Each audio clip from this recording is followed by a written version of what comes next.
things before we get into the list. We are going to be doing in sequence a good order. So after this list, sometime next week, we will start on our I believe top 15 or top 20. I forget how many names we're doing, but we will give that at every position, starting at, I believe, center, all the way to point guard at the end. And then late in, I believe, October, right before the season starts, we'll be doing the playoff overall predictions once we get real closer to the actual season. So content is planned. We got some things that are going to be coming all to you guys for sure. Gary looking like he's in Breaking Bad. What's good? What? Breaking Bad. Hold on a second. What's good? Facts, JD. Micah Parsons out of my division. Best of luck to him. How you living, fellas? What's good, Lorenz? Chilling. What's good, Newski? What's up? Holy cow. It's my first Celsius in like 6 months. That's probably not going to get finished. Holy shoo. That's a lot of caffeine. That's a lot. My goodness. But I'm chilling. It's Friday. Made a little espresso myself. I can't lie. See, that's like espresso by itself, golden. I only have like a cup and a half of coffee a day at this point during the weekdays. That's good. But I copped a Celsius thinking like, we'll give it a shot. It's on sale. My players used to drink it. I had a couple. They taste all right. Yeah, nah, I see why I stopped drinking them. Yeah. They hit like a truck. Perfect. Real talk. Falling asleep again. I have to post this in the chat. So, Chad, this is the link to the stream on YouTube. I'm going to spotlight this during our conversation and whatnot. Moving forward, I'm going to have some chat moderation tools on playback. So feel free to engage with both chats, whichever platform you want to be on. We are going to read these things out nonetheless. Let me spotlight this real quick, but we should be live right now. I believe the audio is valid, so we should be good there as well. Go show some love over there. I want to ask you, Derek. So Wes already told me how he felt this list was. I think this is the hardest list I've honestly had to do in a very long time. I kind of got mixed up towards like the middle of this list for me. I thought that and felt the same way when I started making it, but then, like I told you guys, I'd end up doing like a range of where players would fall. So I had my highest evaluation of them, my lowest, and then for most players, not all of them, but most, I just kind of fell in the average between them. And that made me feel a lot better about how I was ranking them, because I'm like, okay, this guy's at 7, right? And that doesn't feel right with me. But at my highest evaluation, I feel like he could be 4, let's say. So that made me feel better. The fact, like, I'm lower on him, but like I know if everything goes right, I could see him getting here. And that's why I felt better about it. And see, that makes sense. I didn't do that. I did not do that. And I think because of that, there's going to be a couple of snags on my list. I kind of just went with how I felt today. Things very much can shift. I do agree. This is definitely more so in tiers in terms of like how close these players are. I have a couple players in spots that I know people are going to like overly react to. And I just want to say, I'm willing to have an open mind. I am. But as of now, this is my list. And I know that like our lists are going to probably be the most varied. Which is why, and I'll debut this real quick. We have the 40 player pool tier list. Let me show you guys real quick before we get started here. So this is the tier list that I created. First off, I want to see a bunch of W gifters in the chat because it took me some time. I had to like find the exact headshots crops to make sure that they were all the same and proper. We were able to get that set. So this is our current player pool for the tier list right here. We'll be doing it from the best all the way to the bottom tier. And how we'll do it too is I'm thinking we start from the bottom and we all give our first picks, and then we narrow down our group at the end, if that makes sense. Yeah, that works for me. Cool. So we'll go around and give out our players until we hit number 1, and I'll keep tabs of it all the way through here too. J-Dub and Paulo side to side. I see what you're doing here, Gifted. Amen. Hey, listen, I don't know. I happen to have those players next to each other. Whoop de do, right? Yeah, nothing related at all. Yeah, Gifted. I'll tell you what. After doing the couple VOD rewatches and realizing how high we were on Celtics players from last season, I'm curious how high we're going to be on OKC teams this upcoming next couple of lists, and like how well is that going to age? Like everyone's telling me OKC is just a shoe-in for 60 wins again next season, and like they're the same team. Because we are. And Wes is one of those people telling me that. Yeah. Yeah, Among many. I don't like. It's not that they're going to fall off by any means. I do feel like the overall win total slips, though. Like, I don't. What'd you guys finish with? 60. We had 68. 68. I think it slips too. I just think we went 62, 63. Like, I don't. We definitely win 60. Even if we slide 8 games, we're still winning 60 games. There's no way we fall under 60 wins. Unless we have, like, an injury to Shea. You know? God forbid. I mean. Yeah. Knock on wood for good health. But, yeah. No, I mean. And last year, we weren't as healthy as we could have been. Like, J-Dub ended up getting hurt. Obviously, Chet broke his hip. iHeart started the season hurt. No, I get like Chet and iHeart missing chunks of time definitely was real. And that's the thing. Like, it's weird to try to explain because in a way your team is getting better. You know, in the sense of like, I do think Chet is going to improve. I do think J-Dub is going to be fine. I think Shea is going to be fine. Like, Shea may not be MVP again, but statistically and impact-wise, I think he'll be right there where he was this year. But I still feel like they're just going to let their foot off the gas a little bit more, which isn't terrible. I don't even think that's necessarily a bad thing. Like, it's still a 55-plus win team. I just think, I mean, part of it's the nonchalant gimmick, but the other part of it, I think, is just they know they want to play for the long haul. That's in their best interest. So, you know, taking a few games to like for extra rest or something like that, I definitely could see them doing. And I think Coach Mark also feels the same way. I mean, so what's your win total? Just south of 60. I think like 58, 59. Oh, no, sir. That's tough. I don't think that's that. I think that's still number 1 in the West.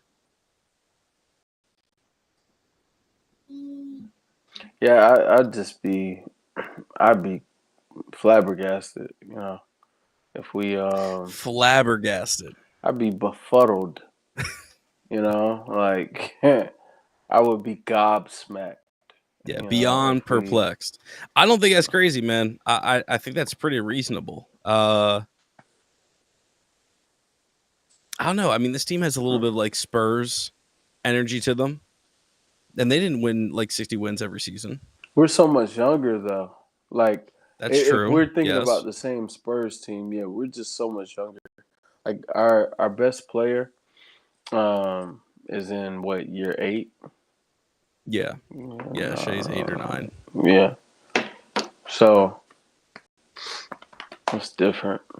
No, Mo, I still have OKC first seed. I think Denver has a chance to catch the first seed because I don't think there's a 60 win team in the West this year. I think that it's just highly competitive. I think you've got between Houston, OKC, Denver are like very easily to me 55 plus wins, all three of them. And then probably like your next crop of teams that could be going for 50. So OKC could still walk away with the first seed. I just think it's just a hair under 60 wins. But everything else about them says they should be the best team in the league again. They should be the number one seed. Like everything's theirs to lose, to be honest. It's just a matter of, assuming everyone stays healthy. Like, I don't know. Wes, who's the biggest contender for y'all this upcoming year? Who's the team you're most like, that's going to be a hard out? The Serbian. Right. That's kind of where I'm at too. Yeah. I could see a world where things break right for Dallas. I could see Dallas as well. Yeah, I think them missing Kyrie is the only reason I wouldn't say them. But yeah. I can. Right. Yeah. And that's what I'm saying. Like, because he's going to miss the start of the season, but if they can tread water and hover around 500 by the time, because I think they're targeting January now instead of February. I could be wrong about that, but if they are and he plays basically just half the season, I could see a world where they finish strong enough to be clicking on all cylinders going into the offs. And I would prefer a Dallas if that scenario unfolds the way I'm saying it could, over like Houston. Houston's not a threat to me. I don't see Houston as a threat. I don't see Golden State as a threat. Nah. I see that. Yeah, they're a seeding threat. I think a matchup threat. Yeah, not really. And if not as much. Like, was that what you were asking? Regular season, just who could threaten the one seed? No, it was both. It was like playoff a little bit, but definitely more. I forgot seeding. The Clippers. Obviously, the Clippers are very interesting. They're healthy are slim to none, I would say. But if they go into the playoffs and they have Uno, Bill, Kawhi, Collins, Zoo to throw out there every night and still have the backups, that's a scary team. Like, yeah, it would be Denver. It would be. I'm actually gonna change the Dallas pick to LA, the Clippers, and then I'll go Dallas. But yeah, hard outs in the playoffs. Let me see. I think I would go Denver 1.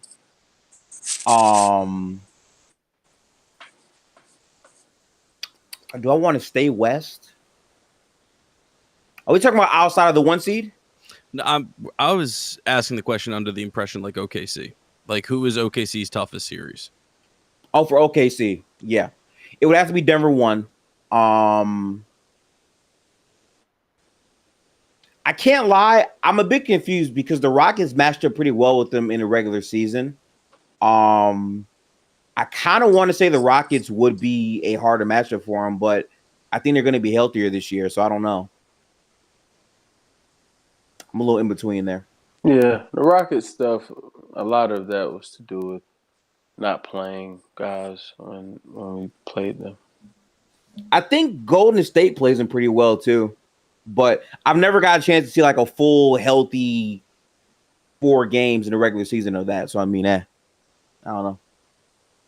Yeah, Golden State's impossible to rank for me. I don't know what to make it. It's very hard, and I get it. Your team's incomplete. I have no idea what to call y'all. Listen, I just want to say, as a member of the Golden State Warrior delegation, I don't like the ceiling of this team because I don't know what the roster is. But I think floor wise with those three guys, they're going to be a pretty good team in the regular season. I just don't know like what that's going to actually amount to, because after the regular season, are they going to be healthy enough for like a full playoff run? I don't know. So that's where like I'm at with it. Fair. At Gifted, they might sign you on the team. Yeah, we're going to be cooked if that. If things have to come down to that. That'd be hilarious. Didn't y'all make Juan Toscano Anderson a player? Anything is possible. Sure was. I mean, we're not going to speak on that, but that was an error. Michael Parsons. Okay, Patrick. Oh, heads up, Ritz, your mic is cooked.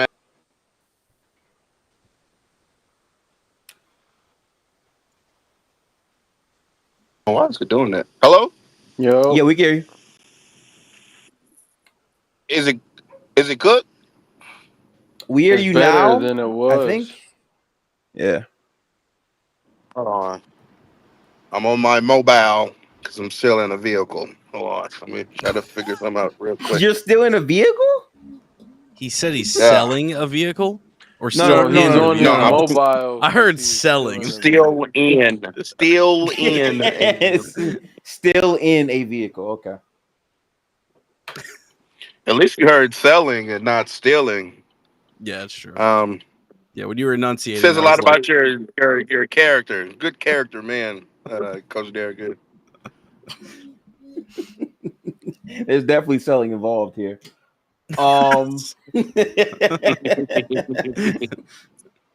Okay, so here's my thing, man. I think for OKC though, right? If we're just, I would say saying matchup, are the Cavs not an interesting matchup for OKC? Or like, do we just completely disrespect them because it's the Cavs and they haven't really done much in the playoffs yet? you have to assume they get to the finals. Yeah, I was about to say, I guess I misinterpreted the question there. Because I thought it was just West. Fair. If it's Eastern, I mean, I still We're say gonna go to the no. finals, blow it up. I still say no because looking at the matchups and how that series, how I think it will play out, they don't want to see us. It won't be pretty for them. Because small backcourts don't typically do well versus us.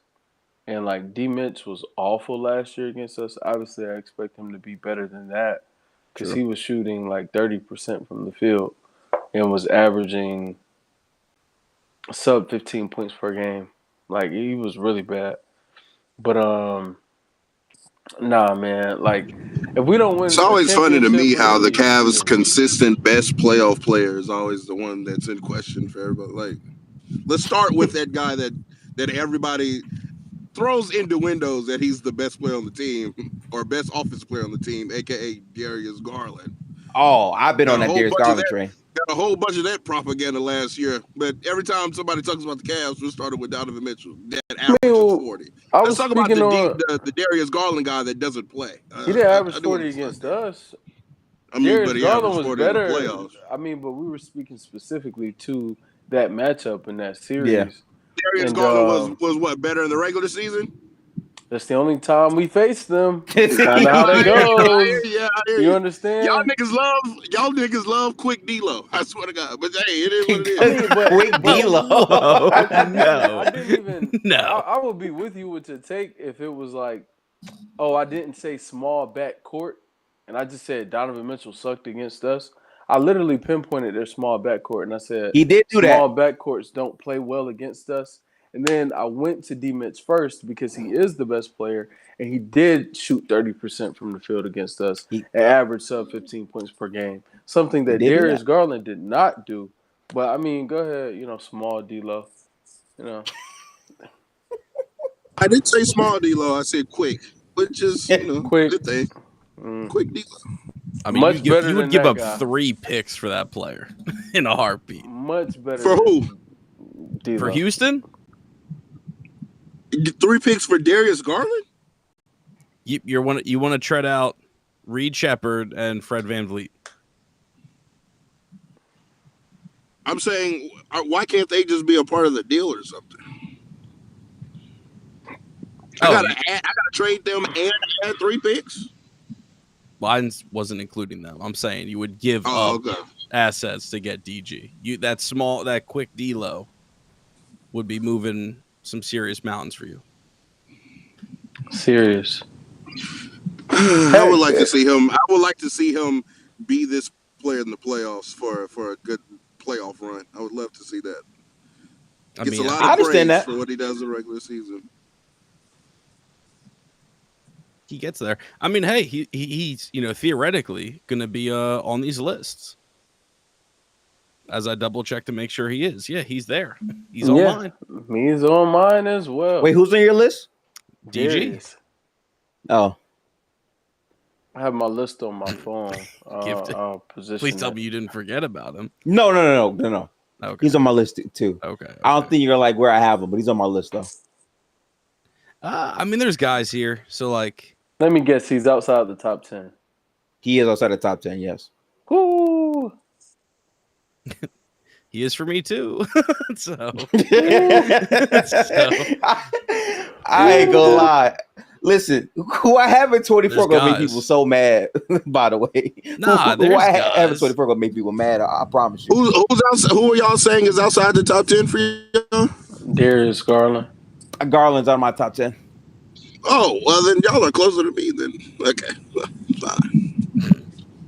There's a chance he should probably be higher, but I mean, That's a lot of good I just couldn't do it. 25 and under Yeah. players in this league. Like It really there's is a though, lot Wes. of good Yeah. ones, man. there's a lot of talent. Especially at the top. It's top heavy. It's a It's good front-loaded handful of for them sure. better than Darius Garland. I Two promise you, handfuls. y'all go hate who I have at 24, man. I'm sorry. As long as it's not RJ Beard, I'm rocking. RJ didn't make my list.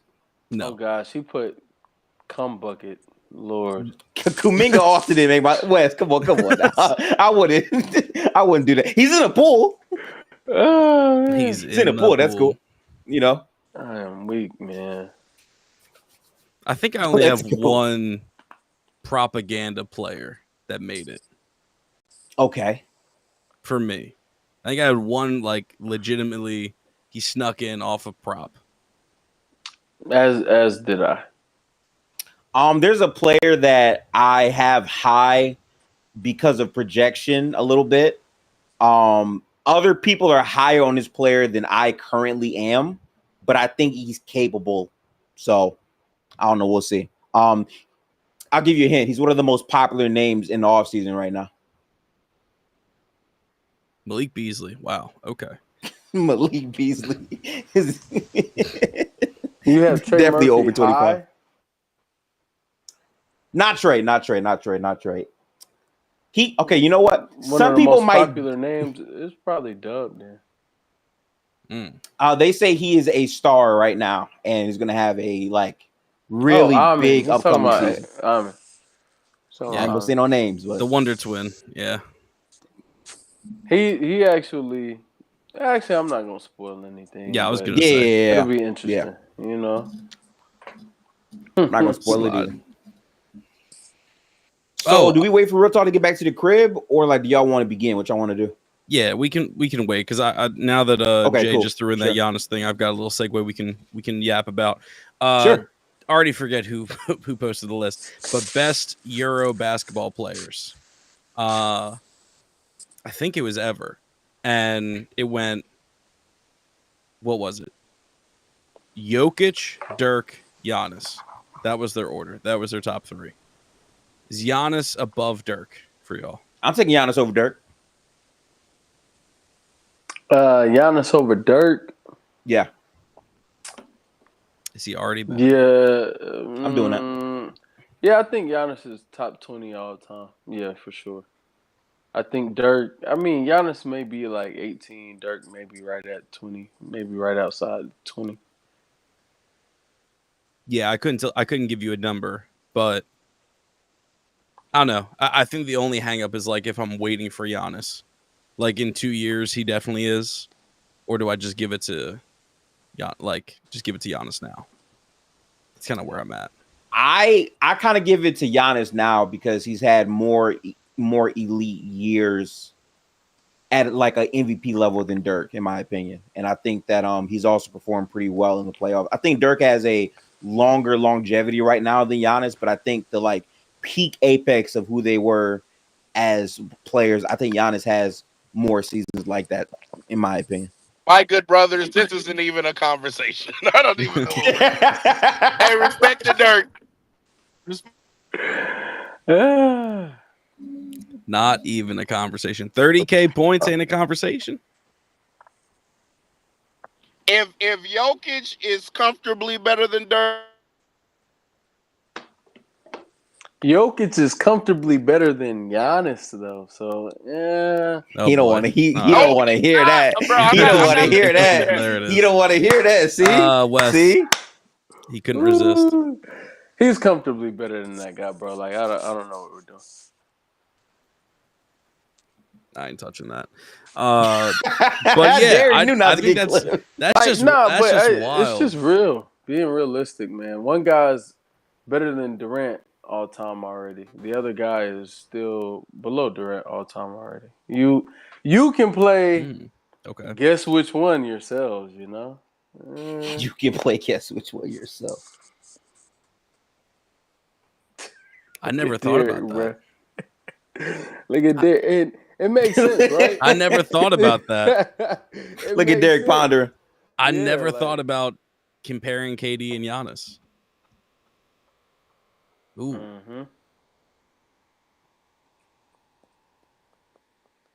Giannis is already above KD. I don't. I think I would do that. Is KD? I think close? it's a little closer. Is KD Whoa. closer to top 20? Or is he closer to top 10? Oh no, KD's top 10. Yeah. He's like at the worst, he's probably 15 for people. At the worst, Exactly. You all have Giannis in the top 15. No. I'm asking just about KD. Okay, Forget about okay. Giannis for a second. All Is right, KD closer to a top 10 player or top 20 right this second? Top 10. Top 10. Yeah. You disagree, Derek? I don't know that I disagree. I'm literally pulling up my list right now because like I already figured where I had KD. My old list. Okay, Newski. I had KD below 15. My old list. KD was 18th. If I have him hurdle 2 guys, 3 guys, I think that puts him in 14. So, real quick, I want to pose this from Newski in the chat. He asked if we have Giannis over KG. Career wise, yeah. Yeah. I think KG probably has a better longevity. I think Giannis's peak is probably better though. Yeah. Unfortunately, the peak is kind of. I don't think it's really there. Yeah. For KG, I don't think. It's funny because I have Dirk over him for the opposite reasons, though. You have Dirk over KG or Dirk over Giannis? I have Dirk over KG for the opposite reasons. Interesting. I think KG peaked higher. Mm-hmm. Yeah, and I think if it's a peak thing, I'm saying career-wise on my best careers, like I have a GOAT list and a best of all time list. On my GOAT list, okay, I have Dirk ahead of KG. I think he had a better career. Yeah. I agree. Giannis longevity, yeah, it's getting up there. We're on like year. We're gonna be on like year 8 of clear like top 3 in the world play. Just FYI, I don't know. I'm sorry. How many years? Say year 8. Year 8 of top 3. Yeah, I can't agree with that. But it's okay. Right, because he was just winning back-to-back MVPs during that time. Year 8 of top 3. Let me go. It depends. Are you saying 17? Or are you saying 18? I said we're going on. I'm including this upcoming year. Going on. Okay, so you're including this year, so that's really 7 then. So Yeah. what? 20 What you're saying? math. He's really tough right counting now. 18, 19, 19, 20, and so forth. Yes. 2018 till now, Giannis has been a top 3 player. Pull it 2018. I can dig it. Refresh myself. I mean, Because if he hasn't, he's been top 5. Actually, so. no. I can't dig it. I disagree. I don't Of know course about you do. 2018. No. It's not even a Giannis thing. Because if somebody like, granted, you can't make the case for Joker, but like for some of these conversations where people try to say Jokic was a top X player in 2020, it's like, man, no, he wasn't. For me, like I wouldn't put him, but so Yeah, high. because Giannis was one of the ones clearly better. I mean, So- but Steph Curry and Kevin Durant and LeBron James were still. And Kevin Joel. Durant was sitting out with and Kevin James Durant was Harden, out in 2020. Wait a minute. Are you saying Giannis was a top 3 player in 2017 through 18? No, it would I think be he's taking 18. 2018. No, 18, 19. Yeah. Yeah, Okay. 18, 19. Okay. That's his first MVP year, correct? Yes. Yeah. Yes. Okay. Mhm. That's tough. Excuse me for thinking the MVP was top 3. I didn't know that I'm was a. saying like 21. Yeah, I was gonna say there's a couple of years where like guys might steal that spot.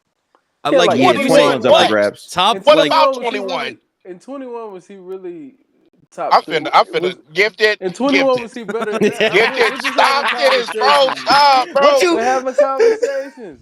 In 21 was he better than Durant? I Stop say no. allowing this foolishness on your hey, platform. real talk. If I'm you asking you a made it to your question. computer, If you we made could it to your start the list. computer, yeah, we start the list right now. That's on you right now. Get to your Yes. setup, and then we can pivot. Yes, he was top 3 in, I believe, 18 through 19. Yes, I can buy that. Oh, wait. Top Okay. 5 That's just what I'm makes life saying, so bro. much easier. That's all I'm saying. Like, I Hang think on. So, there's like, a it'd be conversation to LeBron, be had. Curry. Bro, 21. Are we is saying he was the- better than KD in 19? and see, He was for kind of me- hurt 19, though. He was kind of hurt 19, bro. though, right? But Durant was a No. better basketball player, bro. Oh, your mic is- You're in the abyss. It's over. You're in the abyss, man. It's Just over get- for that man. Yeah, it's over. But just you get- got to think about just it. get to the Like setup, man. Durant in 2019, Steph Curry, LeBron James. Well, LeBron is the one that truly is the one who's injured, and I think you could move him to the side if need be, right? Because of okay. everything Yeah. that. And then Bron in is the one 20, that can sit out. right, in 20, it was Durant. So I get it. But 21, I don't know, bro. I think LeBron, he wasn't some chump. Like, he got hurt, so it affected his play in the playoffs. But for that, and for the regular season, yeah, like Giannis was a more reliable basketball player. But I don't think being more reliable because you're younger for 82 games makes you a better basketball player. And for the essence of the conversation and what we really are assessing when we're saying who's a better basketball player.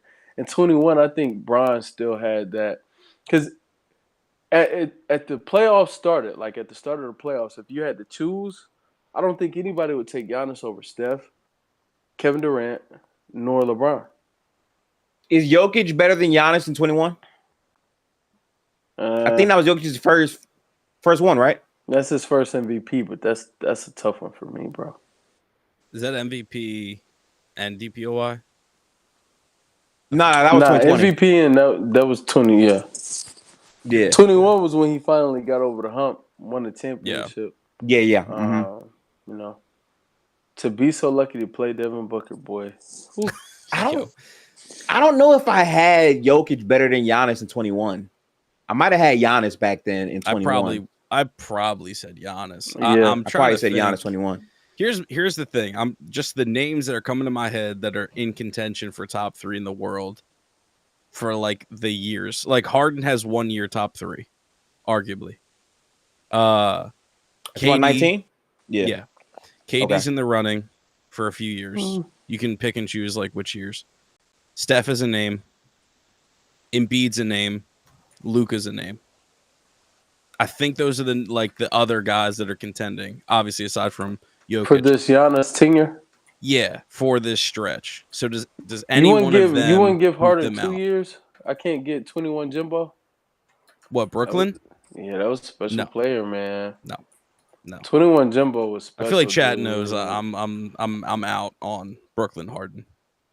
But by why? comparison. Because I think he was the front. He was runner. really good in Brooklyn, though. Yeah, he was He was really good. getting He the just most wasn't. He praise just for wasn't Houston MVP. Harden.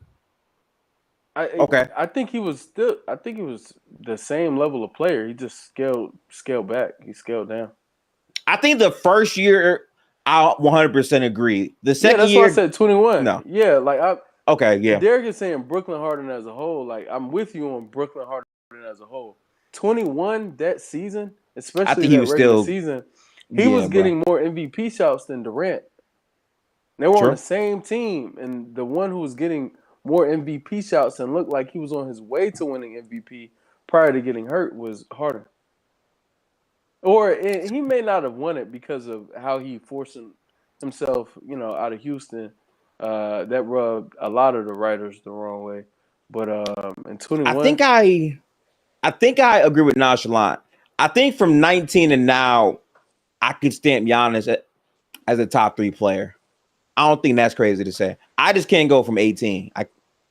I can't do that. Well, no, that's what Real Talk is saying. He's saying 18-19 that season, the 2019 NBA season. Yeah. Till now, that 21 year I understand him making it, but the 21 year is the year where I question it the most. The rest of the years, I'm comfortable with. I think because in 18 he was top 10. Actually, no, I take that back. Because in 23 or 24, are we really? Because for Real Talk, I mean, Embiid got hurt, so cool, but Giannis Embiid was better than him that year. Yeah. So like, I'm kind of in between. The only thing is though, Embiid didn't finish the season, so I don't know exactly how to rank that. But I think that's the year he wins his number 2 MVP. Yeah, like he was. I thought he was the best right there. I don't know how you felt about that as a. No, I mean it's the same thing I've been saying. I feel like the last few streams, it's like Embiid's impossible to rank, but he's consistent. Has a 3-year stretch of being second, basically, in MVP talks and MVP running. So to me, that kind of has you fall into top 3. If you want to say Giannis was better than Embiid for all of those years, that's fine, but that means Embiid had a spot. So this past season, I think he's like pretty clearly out. And then coming into the year, he's obviously not in these talks. But fair. I don't know. I think he falls into there. Like he gets the what if factor. Him and like we constantly compare him. Like him and Kawhi. Like post 2019, Kawhi was called by many the best player in the world after the Raptors ring. And then obviously Kawhi hasn't held that title since, but he's flirted with top 5 routinely. So I don't know. I think Embiid falls in the same thing. It's like if he's there, he's in this stratosphere, but we can't give him like certified anything. Yeah. Money time, fellas. For real. We're here. Giannis was a top 3 player in 2021. I'm pretty sure I had Giannis top 3 before the title in 21. I think I had. I'm just saying. At the start of where did I put LeBron? I'm gonna assume I The did. best in 22. Given health, at the start of the 21 playoffs, I don't think anybody on this stage nor anybody in this room That still one would have that's taken proven him that he wasn't the best over- player. That's public perception and reputation. It's not. No, it's not. It's actually also what That is. It's not because those players still were a certain caliber at that time. Like Steph Curry was Steph Curry at that time. LeBron was LeBron at that time. Durant was Durant at that time. That is the last time. LeBron has no argument of being better than Giannis in 2021. No. And again, that is exactly why I'm asking this the way I'm and framing it the way I am. Having a better regular season is one thing. I do think Giannis had a better regular season. Yeah, I at don't that point, think that back-to-back better regular seasons. It doesn't matter to me because in 2020, Actually, LeBron 3 was straight still better regular that seasons. doesn't 19, matter. 20, And you 21. continue to prove my point. How does that not matter? How do you outplay somebody for 3 straight seasons and it doesn't matter? In 2020, I don't think you, with any type of truth serum and you're like away from the fact that, Giannis. If you move away from that, I don't think you would ever in your life tell me that in 2020 Giannis was a better basketball player than LeBron James. No, because LeBron came back and did what he did in the playoffs. So stop telling me that it matters. It doesn't matter. He came back and did what he did in the playoffs. It means but you can't. nothing. But you also can't tell me that nothing. a player Again, can outperform a player for 3 straight regular seasons, and it doesn't mean anything. Especially after the third season, he has that kind of playoff run, finals performance, and a championship. No, again, you started this with pinpointing 2020. Your overall point about the 3 years. Yeah, I said top 3, not the best, by the way. No, I got you there. I'm saying you started this with like that specific part of this conversation with 2020. Hey, he outplayed him in 21. He outplayed him the year before. I said it didn't matter for the year before when you said that for 2020, and we all know why that did not matter. So it's not about like, oh, I don't give. It's not to not give Giannis credit for playing exceptionally well, like in the regular season and being a great basketball player. It's the fact that you can be a better player in the regular season, i.e. Jokic in 21, and still not be a better basketball player overall. And you wouldn't fall in our rankings ahead of somebody just because you had a better regular season. And to step that further, we just are coming off a conversation in our community. For Giannis, we're just coming off a conversation. It's an apples to orange comparison. It's not the same. It's not. We're just coming off a conversation. Jokic in 21 is not the same thing as Giannis by 21. It's not the same. Bro, Jokic in 21. I'm not saying that. What I'm saying is for 2020 for Giannis, just because he outplayed LeBron in the regular season, did not mean he was a better basketball player than LeBron. And nobody in here would agree. So, and that is what I said. That was the point of what I was. No, but then you said for 2021. I disagree for 2021. That's fine. I'm not telling you you're wrong for disagreeing. What I'm saying is my point stands. I don't care about the right, wrong, whatever. My point stands, and my point was rooted in like actually assessing the game and not my fandom. I'm not a fan, of any of these niggas. I'm not so super fanned out. Woohoo, pom-poms. Giannis. Shall we pull up your Twitter? That's not what's going on. No. I think we should stay away from Twitter because your Twitter is also not safe, brother. Your Twitter is also not safe. I'm not up here to say I don't really care. I'm not a fan of any of these guys. That's true. That's true. I mean, in this conversation, I'm not. Okay. Not facts. All right, well, doesn't matter, bro. Like the nigga he's trying to make that point to is not even a part of this conversation.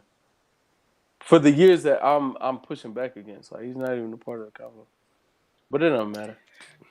I think for my opinion in 21, I think I had Giannis over Jokic. I think after that point, and I think 22, 23, 24, I've had Jokic ever since that point for me.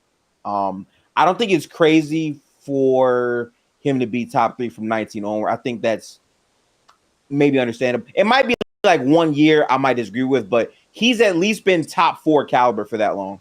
I guess my question is like, did y'all think Luka was better than Giannis? You said what? Did you think Luka was better than Giannis at like, I don't know, any point or no? The 24 season. I'm talking about, okay. That's another year where it's in question. It's not. What about 22? What about 22? Eliminated himself from this conversation. I mean, that's just, it depends on who you're asking. Because for me, I think Embiid was clearly a better basketball player. I think Jokic was clearly a better basketball player. I think Luka as well. So the fact that Embiid got hurt. Understand this clearly word. I think they were clearly the 3 best basketball players. Yeah, and I think you're clearly wrong about and Embiid, I don't think you can. I legitimately. Do we have to go look at what Giannis did in 24? Yeah, nobody was clearly better. They may have been better. I'm not disagreeing that they. Like the other 3 could have edged him out. I'm over the fanboy shit, man. I just want to. It's not fanboy. It is, my nigga. No, it's not. You saying clearly. You is literally have Luka over him. or a It's good not. It's not up depiction for of debate. You have Luka over the him. relative And B tier was of clearly players that playing Giannis better than is that in nigga. comparison to the Let me three. say it again. And now you want to use that. the And you B want to was use clearly the playing bull better than that nigga. fanboy. Chat. Let me. We can share a screen on here, right? I know how to work playback a little bit. Wait a minute. I'm getting Again, confused who about am this. I arguing I do want to point for? out I'm fine to like have this conversation, but we literally have a full top 25 list we got to get through. That's gonna take some time. I get that. I just want to point that out. Because we are mad behind the 8 ball right now. We have not started the list, and it's 7:19, and we started at 6:30. You're right. Just saying. You're right. I do think there's more than enough room for another time to have this conversation because I do think that's very 30 and a half, but 11 and a half, 6.5, a steal, a block on 65 true shooting, and there's just niggas out here clearly better than him. No. Again, Embiid was clearly better than that nigga that year, bro. Like It was one player at the time who was clearly better than everybody else until he got hurt. The other two could have been better. I'm not even saying that's why the fanboy shit is dead. I'm not even saying the other two you can't argue are better. There's only one you're arguing against being better, Brad, and I just think it's bogus. Okay, all gentlemen, right, we spent a lot of time on this. We do have a list to get to. I'm excited for it. For those of you who are just now joining, we are live on playback and YouTube as well. Make sure to tap in. This VOD will be available on YouTube and on playback for the subscribers. We are specifically doing a top 25 players who are 25 and under. Now, initially, it was going to be fully under 25, but there were some high profile players that were specifically at the age of 25 that we could not leave off this list. So we're going to be including age 25 players as well. How we're going to do this, I took the time. That's right. Mr. Editor Gifted in the building. I took the time to create an entire tier list for us to look at here. These are the tiers. I chose to not make up random names because there's so many players. So it's going to be flat out 1, 2 to 5, 6 through 10, 11 through 14, 15 through 19, and then 20 through 25. So that's how we're doing it. We have a player pool of 40 players. Yes, Jonathan Kuminga is here. I'm pretty sure no one has him on the list. Like, don't be thrown off by that. It's just a pool because this is going to be a wide-ranging type of list. I want Derek to inform. Yeah. So I want Derek to inform the people of what our overall criteria was behind this list. Right. So as far as our criteria, basically we had a very similar formula to our previous list as far as last season was roughly 30% of what we took into consideration. What did you do most recently? The other, 30% for this younger group of players is projection. Some of these guys are in year 3, 4, maybe 5, still very young. Many have not hit their primes yet. So there's a level of projection we have to do. Or maybe a resume was 40. Here's quick math. Resume was 40. Projection was 30. The remaining 30%, good math, was your resume in totality. So the past couple of years. So for most of these guys, rookie, I can speak for myself, rookie season, I kind of threw away from many of these guys. Rookie years are not a great illustration of what your career could look like moving forward. But because some of these guys on here are super young, we have to take what we have. So I can say for potentially a number 1 player here, there's a lot of projection going on, but there's a good reason why we're projecting so high. So I think overall we have a good formula. We'll see how it plays out. And yeah, I think the top end of our list, it's especially after 2, it's a lot of what do you like? How much do you like their situation on top of how impactful they're going to be? So I feel like without further ado, we can get to it. I feel like the first 2 guys, I hope, are fairly obvious. Yes. So this is the other thing, right? Are we starting from the top or the bottom? Which I want to do. Do we want to go in order of the pool that's in front of us? I like top down. But we could do the pool, group effort. But I like just going 1 to 25. Were we including people that were 25? Yeah, we did. We end up including them because Gifted didn't care for the list without the 25-year-olds. Without 25-year-olds, but I can see who's on the pool. So it's fine. I do just want to say we did communicate this early, so no, it's fine. It's fine.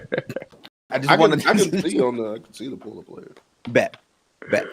Cool. So then we'll go in direct order. I think Derek's right. Initially, I wanted to begin at 25, but I realized that's really where a lot of these arguments are going to start to come in. Yeah. So I think beginning at the top is easier. So sure, how we'll do it for, I think, players 1 through 5, we'll name all the players that we have, and then we'll debate about where they should. Actually, no, we shouldn't do that. I think we should just name our Number spots, and then after we're done, then we'll actually place them. Cool. All right. All right. So who wants to go first for number 1? Anthony Edwards. Give me the guy in Minnesota, man. I have him at 1 on my list. No, it's gonna spark some controversy, but thus far, I think he's. Oh, you're serious? Yeah, not playing at all. I think he's earned it. I think he's deserved it. Obviously, the projection for Wemby, I think Wemby will overtake him at some point in their careers. But I think Ant has earned it coming off a season where, I mean, every year in the league, he's improved. Again, back-to-back Western Conference Finals on teams that I could say, I don't necessarily believe that based on the rosters that they put together for sure that, they were just penciled in to make it. I think a big part of why they made it was his prowess and, him just being a ridiculous basketball player. And in this regular season, I also think he was better than Wemby this year. 3-ball, taking off, 300 threes. So, yeah, I'm going Ant. Well, you think he was better than Wemby because he played longer, or he played better than Wemby? I think Wemby, it's more so the latter, him playing longer than Wemby, or just playing more. But at the same time, I think Wemby, even in stretches, 24 argument out the window. Go ahead. No, this is a totally different conversation. No, but I would like to stick to it. But anywho, for the conversation, like I said, it's more so the latter. But during the season, while they were both healthy and on the court, there were legitimate stretches where Anthony Edwards was better than Wemby. So it was more nip and tuck to me. I think Wemby got off to a torrid start, and then he cooled down. And Ant ramped up and heated up. So, I remember the months where Ant averaged 30 on crazy efficiency, but it is what it is.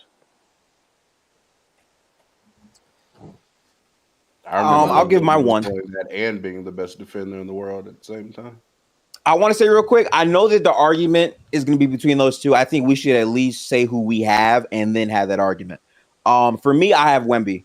From my perspective, the reason why I chose Wemby here, I think Ant is a way more. I think during the regular season, he was a more consistent offensive player. But what I can't take away from Wemby is the impact he had all year long defensively. And also, before he got hurt, he was figuring out his process offensively, where he was very, very, extremely dominant. Right before he got hurt, he was consensus for most people a all NBA first team guy, and then he got hurt. So for me personally, I think that mixed with 2026 projection has me put him over him, in my opinion. So that's my take on it. How about y'all? Yeah, projection, schmection. Victor's the best player on this list. I know sometimes you got to throw criteria to the win, guys. Okay, Victor's the best player. He's number 1. This really isn't much of a discussion in my opinion. Honestly. Yeah, I got Wemby. For reasons already said.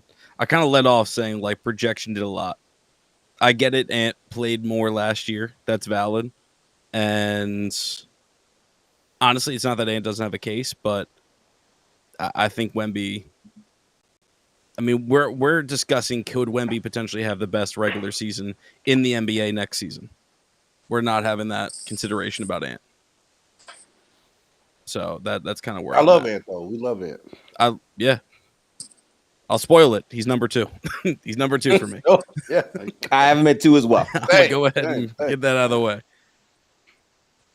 Cool. So then I think for the first 2, we're fine to place them because that's there. Let me go back to the tier list right here. So Wemby is right here, and Anthony Edwards is here.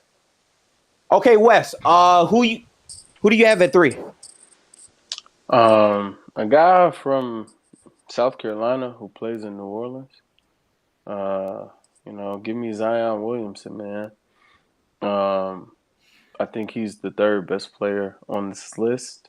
I think he is the guy who, despite the injury concerns, he's the bet I would like to make.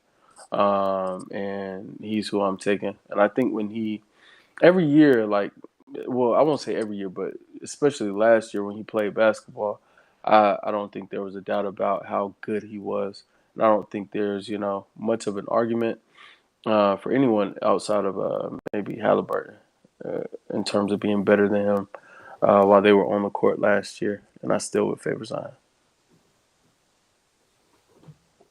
Okay. For me at 3, I have Tyrese Halliburton. I think that the impact that he had as a offensive player, I think that he is more than deserving of this spot. For me, Zion in a vacuum, I do think he has a higher ceiling offensively as a scorer, but I think Halliburton just showed me more. Granted, he's going to be out for the entirety of the next season, so it's fine if people took him off the list because of that. But I think for what he's done, I have him here for me. Got it real time. I'm interested in Derek's 3rd best player because I want to see if we have the same one. Who's yours? Mine is Cade Cunningham. Oh well, we don't. Okay. But Nice. I'm not mad at it though. I'm not mad at it. Yeah. So who's yours, real talk? I got Paulo. Oh my God. Wow. We all split. Okay. Oh. So we all have different guys at 3. Okay. Wow. Okay. Yeah. I mean, I'll quickly go over. So real quick, Cade, this is the highest So like I said before, I made a, tier more or less as far as where everyone, where I had them. And rankings. This is the highest evaluation I have for Cade. The lowest I had him at was 7th. So it's just giving like the range more or less of where I could, go. I think Cade had a terrific season last year, pretty obviously. I think he got into the conversation of the elite guards, not really just of the East, although that's, obvious, of really the whole league. And I think the main thing for me is just he had stabilizing pieces around him. Not necessarily great players, not a great system, but just stabilizing pieces. And he turned into an amazing offensive engine. Obviously got the Pistons into playoffs and playoff contention. And I just think, I don't know. I look at that and I'm like, okay, that's really impressive. Excuse me. I like the growth and the steps that he's taking. Still under 24 years of age. I feel like it just projects to a really good season coming in this year. So yeah, I took like call it recency bias or putting too much stock into last season, but that's where I'm at with Cade.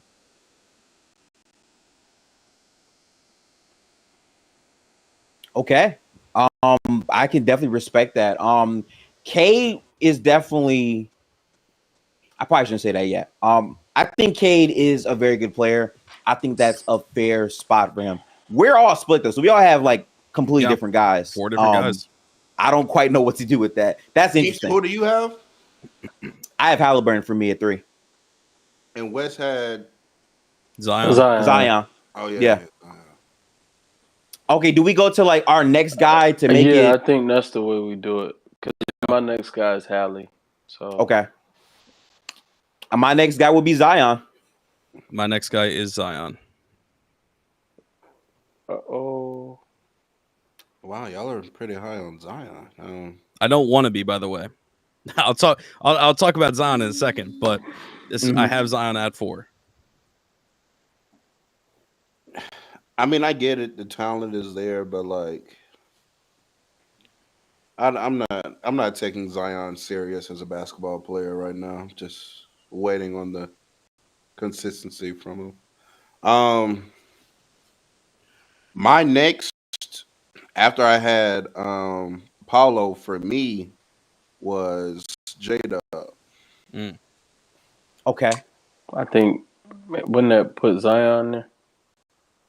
Yeah, that would put Zion at 3 for us then. Yeah. Since though, yeah, so that's fine. I'll put Zion up here. I want to say something before Derek real quick about Zion. As y'all know, I have been a long-standing member of Zion FC, and I think the games played. Okay, Real Talk's feet on cam, W feet.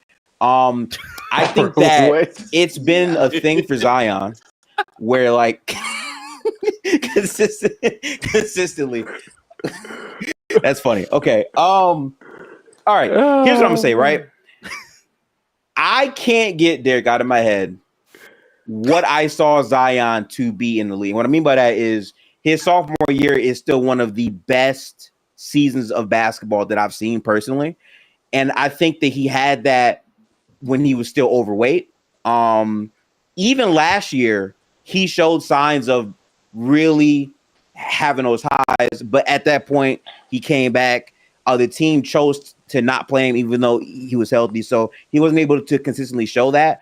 I think for me, like where his offensive ceiling could be, I'm higher on than most of the other players I have below it. So that's why I have Zion here. Yeah. Yes, I have on house shoes right now. I'm in the house. How? Excuse my phone. It doesn't because I have a Mac, whatever you call it. A And MacBook. it connects to my phone randomly. Oh, that I don't know. yeah. That is problematic. Yeah, it really is. That is not good. It really is. Thank God that's what you saw. Actually, I'm not gonna lie. Oh God. Yeah. So we went with Zion number 3. Yeah, Yes. hold on. I want to open the door real quick because I do not mind dropping him. Look, Zion in the Sure. top 10 had the biggest range of players for me. The highest I could be on Zion was 3. The lowest I could be on Zion is 11th. And I feel good about that range. I feel that. Yeah. Because, I mean, games played is obvious. No, sir. But what I've talked about, I think last stream, and I've said in others, is my problem with Zion is take away the games played. Where is the consistent improvement or skill development?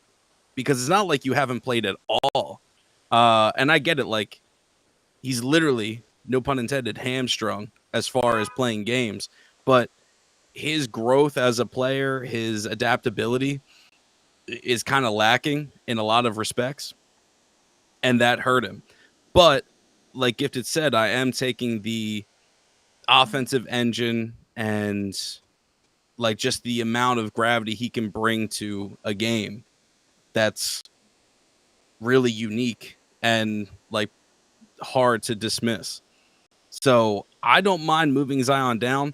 The reason why like he crept up as high is because number 6 has a big range as well. And number 5 won't be playing next season, and then number 7 is in the best case scenario for him. So like Zion also being in a bad situation, making the most of it when he plays, also kind of factors in. A lot of the other guys lower are really good players, but they're either second or third options, and they're in, in some cases, great scenarios. So I don't know. I feel like that's why I was higher on Zion, but I don't mind. Y'all know I don't mind dropping him. I'm not a fan necessarily, but I respected the talent for this list. I think the argument about his lack of portability, in a sense, is a fair thing to bring up for Zion.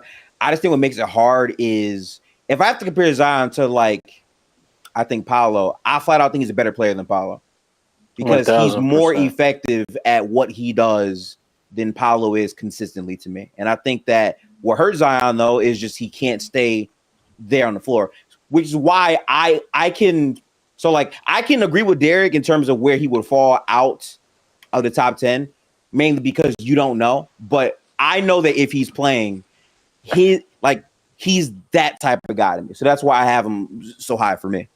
Yeah, and to piggyback off of that, when it comes to what Derek said about his game, like filling out and becoming more well-rounded, the reason I don't penalize him for that is because of the effectiveness of said game, even with the limitations. Zion is one of the very best scorers and just offensive players, period, in the league, despite not ever extending his range. And I think that is a testament to just how good he is when you compare him to players on this list. Mind you, and granted, small sample, he didn't play very long last year, but he had improved defensively as well. Lost the weight, which was a big thing, obviously, for a lot of people. And just seeing what he was able to do, getting back to that level of effectiveness that he kind of didn't have in 24. He started, in 25, he mirrored what he did in, 22, 23, the years prior to 24, albeit some small samples. And then on top of that, he improved defensively and he improved as a passer. And I think as like an orchestrator of an offense, I think, so yeah, it's Zion for me. Okay. Should we move on to who we have at 5? Yeah. All right, go ahead, Wes. At 5, hold on, we're not at 4, or did you already? Oh, my fault. I'm tripping. Yeah. I think we're yeah. naming our 5th guys. We're still trying to rank 4, right? Yeah. Yep. Okay, well, Yep. yeah, because I already had said so. Hallie was my 4th guy. My 5th guy was Mobley. Okay. Oh, wow. Okay. Oh, yeah. Fair. For me, I have Hallie as my 5th guy. Derek, I was willing to bargain with you. I was willing to go Cade here if you wanted to go Paolo next. I mean, that's fine. Yeah. I mean, Hallie's still my 5th guy, so I'm still. This is still where I had him. Yeah. I mean, Paolo's my 6th, so that's kind of where I'm at. Spoiler, I guess, as far as. So, like, does that put bargaining. Halliburton at 4 here then? Y'all got transition guy on there, so Transition guy. Right. Okay. I'm man, Fry Giannis looking. at that point. I'm looking. I'm not Okay. seeing anybody else in the finals. Man. It's crazy. You gotta love Heat real fan talk, man. celebrating playoff success. You Hilarious. gotta love real talk. Right. Because the Lakers have a lot to speak of. Oh, in Houston. Yeah, Oh, 17 times Yeah. we can talk. Oh, here the past. we go. Ooh, We want to talk about those chips before you were born? things he never saw. Yeah. Oh, how many were you alive to see for your team, Derek? I've seen 6. Scene 6. Yeah. Oh, I don't think your Fair team point. has 6. I don't Fair know. point. On YouTube. No. I don't know. Sorry. Well, Sorry. We David's just turned in broke. like the We East just, Coast. we Anyway. walked into the party. We finally in Anyway. the room. We finally in the room. Anyway. Real Talk know. wants to load up What's the up, champ? VHS. I'm What's sure. Up? What's up, champ? Anyway, Um, I already said my number 6 is Paolo. So someone else who do you got your 6th player? I named my 5th actually. my At bad. 5, yeah. At 5, I got Cade. I'm super high on Cade. Okay, yeah. I want it to be even higher. I think there's an argument you could make for Zion, but I think Cade had a really good year last year. I think he can really improve on that floor even more. I'm pretty sure he was the most efficient, I think, post-up player last year in the league. There's other aspects of his game he has to get better at. Like, he needs to actually make the shots when he gets to the basket. He actually can get to the basket, but he's not as effective in the paint as I would like him to be. But everything else, I think he could have a really good year. So I got Cade here. Oh, God. Jesus Christ. I'm sticking with Paolo. I'm not mad at Cade though. Like if Cade wins out, then I'm not mad. But I am sticking with Paolo. I just think Okay. I guess I'm leaning more on can't get pregnant. I'm a man. It's 2025, brother. I don't know what to tell you. I think I guess I'm leaning more into the projection with Paolo. I just think he's going to be a damn good Okay. player this year.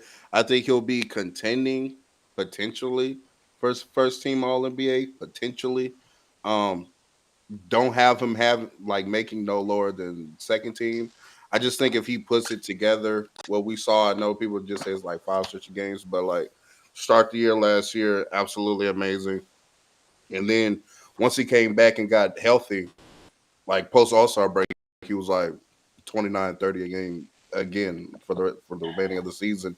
And then he was good again in the playoffs. So I could be a little biased and leaning more on projection for Paolo. So I think You don't say. You don't say, brother. You don't say. brother, you have Zion number 3. I think he ended up at, That's understandable, though. That's understandable. That's understandable. Him at 4. That's a reasonable take. So, does everybody else have Cade? Am I the only one? No, I think Cade goes here. I think Cade makes. Yeah, we were I was high on him. Yeah. All right, so then our top 5 so far as a group, we have Wemby at 1, Ant at 2, Zion at 3, Tyrese at 4, Cade at 5. Okay. All right. Here we are. Moving on to 6. My 6 is J-Dub, but my 5 was Mobley. So Mobley technically is who would get my vote. I didn't expect you to say Mobley. What makes you say that, Wes? I think the world of him. I think defensively, being a top 5 defender in the league, along with his offensive game, really rounding into shape, and looking at what Kenny Atkinson has brought out of him, just 1 year under his belt in that offensive system, stretching his game out more and being more comfortable and taking the shot more consistently, and then what he is as a play finisher, and just the overall efficiency. Being able to count on the guy for 18 a night on, I think, if I'm not mistaken, it was around like plus 5 or 6, and then to double down on that on the other side of the court with top 5 defense in the league. I think he's a special player, man, and I think he continues to improve upon that on both sides of the ball. So I've got Mobley here. Gifted, are we doing like, because at least the way I'm going about the list is like, I'm going to keep contending for the player that is remaining for me that I have highest on my list remaining, right?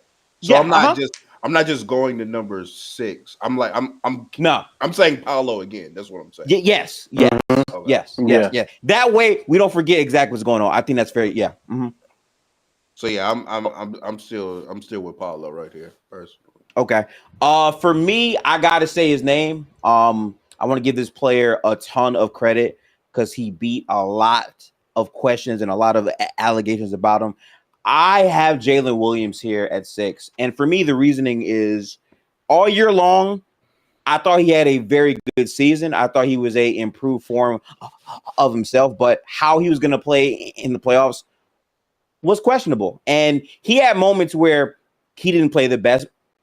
After the playoffs, we found out he was hurt. But even with that, when they needed him to step up, he stepped up multiple times. I will never, I would say, forget. I think game 5 in like the finals, like how he willed that team there, which got Shea to have the crazy game at the end. That mattered so much to me. And he's also very young. So I think how he's going to project into the next year with how good he is as a two-way player, I have him high. So for me, I have him at 6. I remember I was fighting for my life and who's the second best player in OKC discussions, and people just swore it was Chet. I was arguing for J-Dub, and I'm glad we're here. Very happy we're here. Coach, are you joining me in the Paulo? I am joining you in the Paulo train. Okay, we gotta respect to tie them. J-Dub, but I am leaning Paulo here. I do agree with Real Talk as far as what next season looks like for Paulo and the Magic, and I feel like that's going to put him in these convos pretty concretely. I do have a quick question, though. Yeah. For the Paulo crowd, and this extends to the chat as well, with so much of this projection coming off of their team success improving and understanding that a big part of the reason people think they're going to be such a better team is because of their addition of Desmond Bane and nothing to do with Paulo improving as a basketball player, I'm just kind of trying to figure out like how this correlates to, okay, them having more success means now that we see Paulo in a different light as a basketball player. But maybe some of you all already felt like he was already there. But yeah, that would be my question. Yeah, I mean, I'll disagree with the initial statement. It's not that the Magic are greatly improving just because of Bane's presence. Paulo's situation is improving, so now he's going to look like an even more successful player. He already was a successful player. So this is just giving him that better situation, which I kind of alluded to earlier, is like some of these guys are a little bit lower because they're in ideal situations. Paulo is the number one option on his team with some of the worst spacing in the league. J-Dub is in quite possibly the best situation in the league, being a number two option, playing next to an MVP with an all-time great defense. So to me, Paulo just is going to get closer to the help that J-Dub is getting and is already a great player. So I think his game's just getting more refined. Yeah, That's tough. I don't know if you were just attempting to be the first person I've ever heard argue spacing against somebody, but yeah, I mean, he Nah. gets Desmond Bane. He's going to have hopefully a more space court. And yeah, I do hope that does make him a little bit better. Yeah, but it is still to the credit of Paulo for being that good in the first place. I Yeah, might think have that's like a just where different we take than differ. y'all. I think for me, my main thing is before the injuries, the Magic looked like a promising team, and they had so many guys go down. I think it's a blend of Bane is a better fit, but also if those guys are healthier, they should be a net better team. I don't know how much better of a player Paulo is going to be this year compared to last year. I don't think it's going to be like That's a my crazy jump significantly, but that is a possibility. So I'm not mad if you are saying that.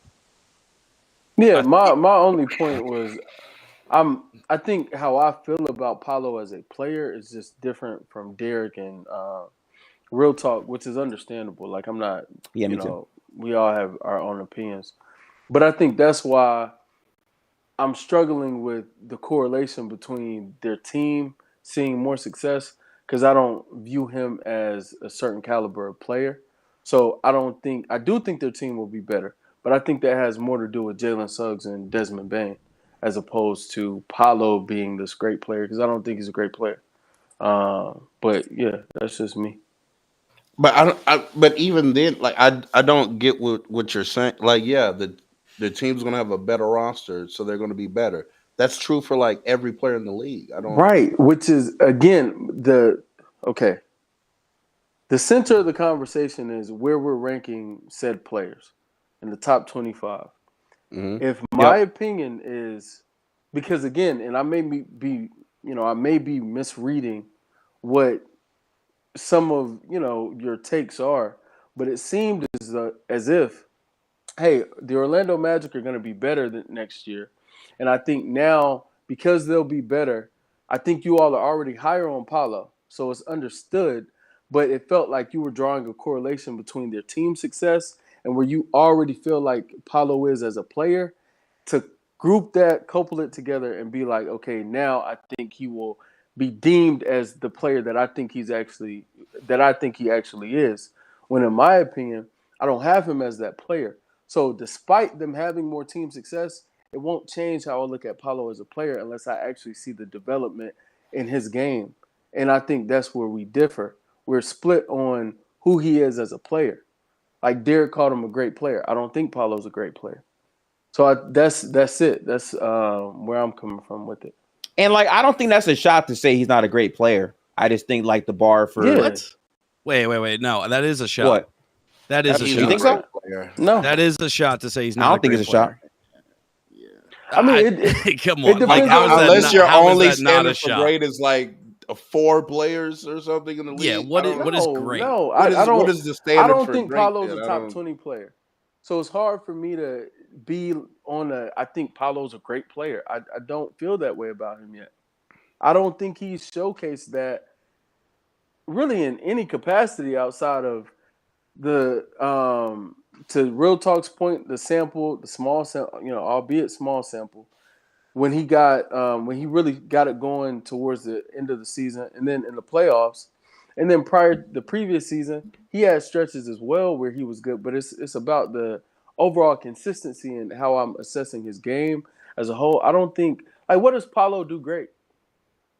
He's not a great finisher, not a great three-point shooter, not a great mid-range shooter, not a great playmaker, not a great offensive weapon as a whole. There's nothing great about this nigga, bro. I'm all sorry, right. bro. I There's nothing mean, great about Wes, this you already nigga. lost me when you're one of the toughest bouncers I've ever heard. There can only be 20 great players in the league. No, I use that. Just I don't have him as a top 20 player. So even off the top of my dome, I'm hard pressed to think he's great. And but again, beauty's You in lost the me eye of the there. beholder. We're all different, but just off the Yeah. top of my head, that's where I went. He's not in my top 20. So immediately I'm questioning whether or not I would have him as a great player. If I have him in a class of and everyone in here knows I love this guy. I love Brandon Ingram. I don't think Brandon Ingram is a great player. Okay, And all right. I think think he's he better has a than lot of Brandon things Ingram. offensively that he's better Yeah. at than Paolo. I think I he's a better I offensive like player than Paolo. Okay, let's just we'll keep going on with the list. But one Mhm. question I want to Yeah. ask Wes in particular, like Paolo's numbers, last season and the season before, because the previous season he played 80 games. Are those empty calories to you? Not empty calories. I'm just not as high on them as you all are. But I'm not he's not outside the top 10 on my list or anything crazy. I still think he's a really good basketball player. I think I'm just great as a step too far for me right now. And I can be proven wrong. Hopefully I am wrong, I'm drawing a lot I'm of sure. parallels, in my opinion, to where Ant was last year, heading into the next season. I remember a lot of convos, particularly with people in the Twitter sphere that I frequent, like Wes and AJ and Eli and all those on the Twitter sphere. Is it's very similar dialogue. Oh my God, you think Ant's top 15? He might not even be top 25 for real. And then he comes into this season, and because he's such a young player, this also the thing about people be so definitive about these great prospects who are 22 years old. You think that's them. And nobody would have thought that Ant was going to come back last year, be the best 3-point shooter in the league outside of Steph Curry. That wasn't on anybody's bingo card. That's true. That's true. Paulo's 22, 22. brother. You like I said, he won't ever get better. What I'm saying is, I'm just saying, and again, I wasn't leaning on the team success as far as my projection of him as a player. I said he may get first team because of that, but I think he's going to be playing that caliber next year, and I think maybe the team success gets him on there. And then I said he's bare minimum second team on NBA next year if he plays the games. That's what I said. Okay, but I also just see him making strides as a player, personally. So I respect it. I just think he does get better individually. I think that we're tied though. So how do we solve the tie for the 6th spot on the list here? This is a poll thing. Ask the chat. I think this is the poll thing. You're right. So it would be Paolo and who else would it be? Flip a coin. You said who else would it be? Yeah, between Paolo and who else at Who'd y'all have? I mean, Was it- probably J-Dub. Did y'all both have? Yeah, you both had J-Dub. What? yeah. So it was I J-Dub thought versus West Paolo. had Mobley. Oh no, that's West did true. have Mobley. Oh, so you know what? By that Oh, logic, against Paolo. Yeah. yeah, Paolo makes it by that logic because you got Mobley West. Yeah. So Paolo ekes out here. Let me grab him real quick. So Paolo is at 6 on the list. Okay. So then the next spot, this is where Jalen Williams is for me. I got J-Dub as well here. I have J-Dub as well. Oh, this may be consensus then. All right. So then we got Jalen Oh, Williams wait, here. unless West still has Evan Mobley, but I mean, I think he's fine with J-Dub, right? Because I forget. I don't know if West is still here. I forget where he had J-Dub. I think he had J-Dub right after Like Mobley. 6th. Yeah. So okay, that's fine, right? That still works. And now this is the one that like we have to see how things are now. Right here, I would have Mobley probably. This is where I have Mobley. I have him at 8. So Is Wes here? Hello, Wes, you there? probably on a phone call. yeah. Sure. Yeah.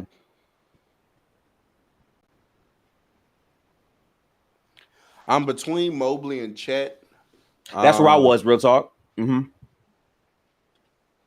I'll lean Mobley. I'm fine with that. I do have my question marks about and I know this is going to be a bit hypocritical because I just was talking about these young players, but I am a bit skeptical about Chet's ceiling offensively. Okay. Because of a strength concern. I don't know if he'll ever be quite stable enough and strong enough as an individual to kind of consistently hunt the mismatches that we're seeing, like Mobley be able to, capitalize on now and stuff like that, like smaller players, and not have smaller wings kind of push him off his spots. So I'm cool with Mobley. Yeah, sorry, I got a phone call. I was trying to hand gesture to it. That's why I was covering my mouth. But I had so it's P5, then J-Dub. I mean, yeah, it would have to be Mobley for me because I had him at 5. So if he falls any lower, I'll be really disappointed. No, I think he's going right here. I think we all agree. I think Mobley's going right here. Yep. Let me see where Mobley is on here. This is tough. I didn't even see him. Tough. He might not be there. Is he not here? Oh, well, I got him real quick. From Bug, hang on. I thought I added him. That might have been on another tier list. I made 2 of these. Let me go to Google Images real quick and just add his headshot. But in the meantime, y'all can break down how you feel. So like I struggle with Chet and Mobley because I think before the injury that Chet is a better player than Mobley, but it was not a big sample size. And I think Mobley is better at taking advantage of, I would say, overall mismatches. So like I'm leaning Mobley because of that. I'm actually changing my vote. Okay. But I know I'm not going to win out anyway. So I guess I'll go ahead and just be the first of the next, I guess, then. Of my... Oh, shit, Wes, I didn't know your camera's on. We actually can't see your camera right now. I was going to say. Bro, my camera's been on the entire time. Oh, for real? We did. Yeah. Oh, Ramas have not seen it. We haven't seen it the whole time. My fault. Can you see me now? No? I can't. Real quick, I would say if you can, refresh the playback page and just come back up. All right. That is insane. I even I posted someone. That's tough. I guess I see what chat was saying about black screen. It was just his profile pic for me. Yeah, it was. Yeah, me too. Yeah, that's same. also why I was driving home and I'm like, why are we waiting for me to turn the camera on? Like West camera isn't on, but I just assumed he was cooked. Does Franz not have an argument of being better than Chet and Mobley? Yes, he does. I actually have I ain't gonna say too much yet. I'm gonna wait. But yes, he does. There you go, Wes. We can see you. There we go, Wes. We can see you. Tired, Tom. That is sick. And I'm really looking at y'all the way because we didn't know. I We thought you knew. We thought I you thought knew. you just had your assumed camera you were off. cooked. Look, I on assumed my you had end- something going On on. my end, I even I sent it to the chat. I took a picture and I posted it on Twitter. Like my we did not camera's see that. on, but it's cool. My fault. Damn, that's I didn't- weird. I didn't know. Look, Okay, cool. I just Yeah. sent it to the chat, man. That's crazy. That is insane. Playback is sick. But Yeah, sorry about that, bro. No, it's cool. It's all good. I got Mobley's headshot right here. Downloaded. I'm about to add it right now. Give me 1 second here to add it. Choose files. Go to the folder I that's great. created. Yeah. I have to lock in, bro. Submit. Put them in the pool, like up here or something like that. Submit. And then Mobley is here. I think this is the part of the list where things Go really to start shit. to diverge. Yeah. For sure. Because this is where my ranges get crazy. So like for Paulo, the highest I could have been on Paulo was 3 if I was absolutely like crazy on him. But the lowest I was like 10. Mobley was also like the highest I could have been on him was 4. Okay. Was 4th. The lowest I could have been on him was 10th, and he fell at 8, which was actually kind of perfect for my list. From here, I feel like this is where things get crazy because I've got my next guy could be as high as 6. He could be as low as 13th. Okay. So I'm already anticipating kind of a wild range. Yeah, I expect the range also to be crazy. I assume I'm gonna have to fight pretty hard for my guy still here, but the 3 players I had problems with were Franz, Mobley, and Chat, and like where like I wanted to go with those. I wound up having Chet after Mobley, so like I would argue Chet here for me. Man, these lists are drastically different than mine. Yeah, they're very different. I was like with y'all with the Evan Mobley, but then like I looked at my list again and I was like, oh wait, Franz. Yeah. I do think Franz is better than both of them. I'm not gonna lie. I do. But I think the 3 of y'all have Mobley again. So I'm cool with that. I'm not gonna argue. I'm going Franz after Mobley for me. And real quick for me, because I'm getting another call, so I just want to say this. I had Kate at 7, I had P5 at 8, and Chet is my 9th. So Chet would be my vote here. But yeah. Word. Okay. I'd have Chet here too. Wait, I thought you said you had Franz gifted. Yeah, you said you had Franz after Mobley. You said you had Franz after Mobley. Oh yeah, my fault. Yeah. I was having a problem between those guys. I have Mobley here. After Mobley, I have Franz here. Yes, and then Chet. So 1 vote Chet, 2 vote Franz. I'm not going to tie it up with Chet. So who was your guy? Is it Franz? It's not. I'm gonna let it be a surprise for next time. If it's not one, it's not. Yeah. It's not. Because you said Franz, I took a look down. I'm like, oof, that was not my guy. So all right. So then right here we got Franz then, or no? This is where Franz is. It's 2-1-1. Okay. All right, let me go grab him. Oh man, my guy. I don't know if my guy is gonna be respected on this list. It's fine though. I mean, like I said, this is where it goes kind of nuts. Okay. So my guy, who I had at 9, is Tyrese Maxey. Okay. So right. Nah, this. I get it. This is going to be the most like, Derek's going all fan here. This is in combination, including last year, previous year's playoffs, and projection. I think Maxey really could be top 10 in this list. Okay. Obviously, the way it sorted didn't work out that way. But no, I think, look, Maxey was playing in a very bad situation last year. The Sixers led the league in most starting lineups used with 34 different starting lineups. And every bit of help that came in the beginning of the season around him got hurt all at different times. And in some cases, like his, the best player on his team, his best teammate, was out for like 75% of the year. And Maxey himself also played hurt. So in the stretch where he wasn't hurt, which is like roughly 35 games, he was averaging a very efficient 27 and 7. Field goal percentage climbed up to like roughly 46, 47%, but the 3-ball, which was, suspect this year, started to find a groove when he got healthier towards the end of the season before he got shut down, because the season was lost and we were tanking. So I'm just projecting next season. He has gotten stronger. I think he's gotten better with his muscle. I think he understands better now playing the 1 and being the lead shot taker and like the tax that has on his body. And I think he's a more improved defender coming into this year. Not that he is, compared to the centers on here, obviously, who have better defensive value. Franz is a better defender. But I think in totality, Maxey can be a lead guard on a championship contender. I think that's that's his ceiling. And I think it's going to look closer to that this season. So this is where I got Maxey. Okay.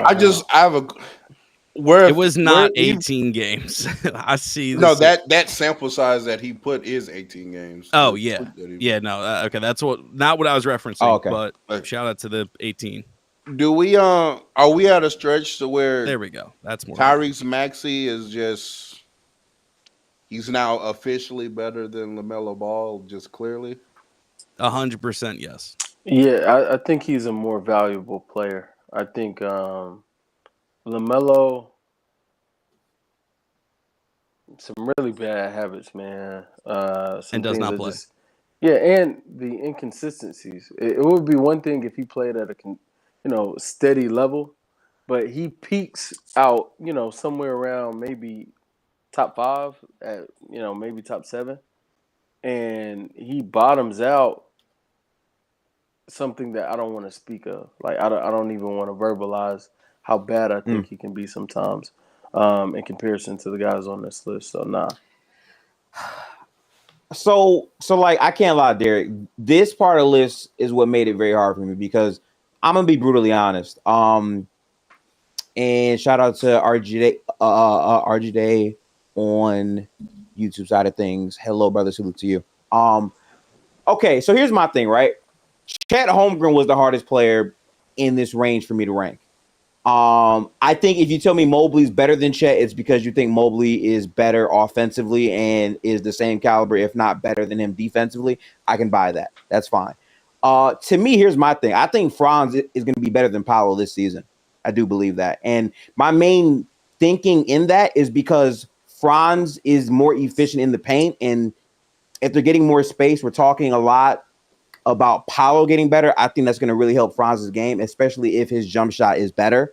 So I kind of had Franz over Paolo. The Paolo Chet conversation is bad for me because I think Paolo isn't elite at any one thing, but I also think he's still a better creator than Chet Holmgren is. And I think the injury stretch between the both of them, like Chet did not look like the same version of himself, but I still think he's a similar defender to Mobley. So his value as a player, I would have higher than Paolo. So to me, it's hard, but he's already ranked.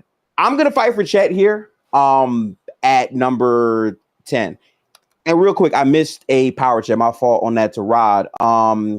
Rod said, which will definitely make this a harder conversation, just say y'all hate JJJ because I know damn well y'all don't got Franz over JJJ. I have Franz over JJJ. I will say that. And it's mainly because he's another guy that also gets hurt, even though JJJ in season was better to me. But my fault. I said a lot. You can go. I mean, JJJ is somewhere. He's somewhere here. He's on the list. He's right in this area. I think he will be on this tier this Yeah. yellow tier. But for me, like obviously earlier I said where I had Chet, so Chet would be my next name. Okay. At 11 though, for the sake of conversation, or I mean, yeah, at 11 I had Garland. Wait, so at 10, who you got? Because this is At 10 I 1, had 2, 3, 4, 5, Franz. 6, 7. So Okay, so- Franz made it. So he's campaigning for Chet, right? Because you had Yeah, Chet yeah. higher. Yeah. Franz Chet, already Chet, made it, okay. so I'm saying Chet, and then I got my Chet. next- Yup, I got Chet too. And Derek has Maxey here, right? Correct. And Real Talk has Ooh, who? It's a fourth name, so Chet's on the list. That's fine. Okay. So then we have right now Wemby at 1, Ant at 2, Zion at 3, Halliburton at 4, Cade at 5, Paolo at 6, Jalen Williams at 7, Evan Mobley at 8, Franz at 9, and Chet at 10. So we're now on the 11th spot.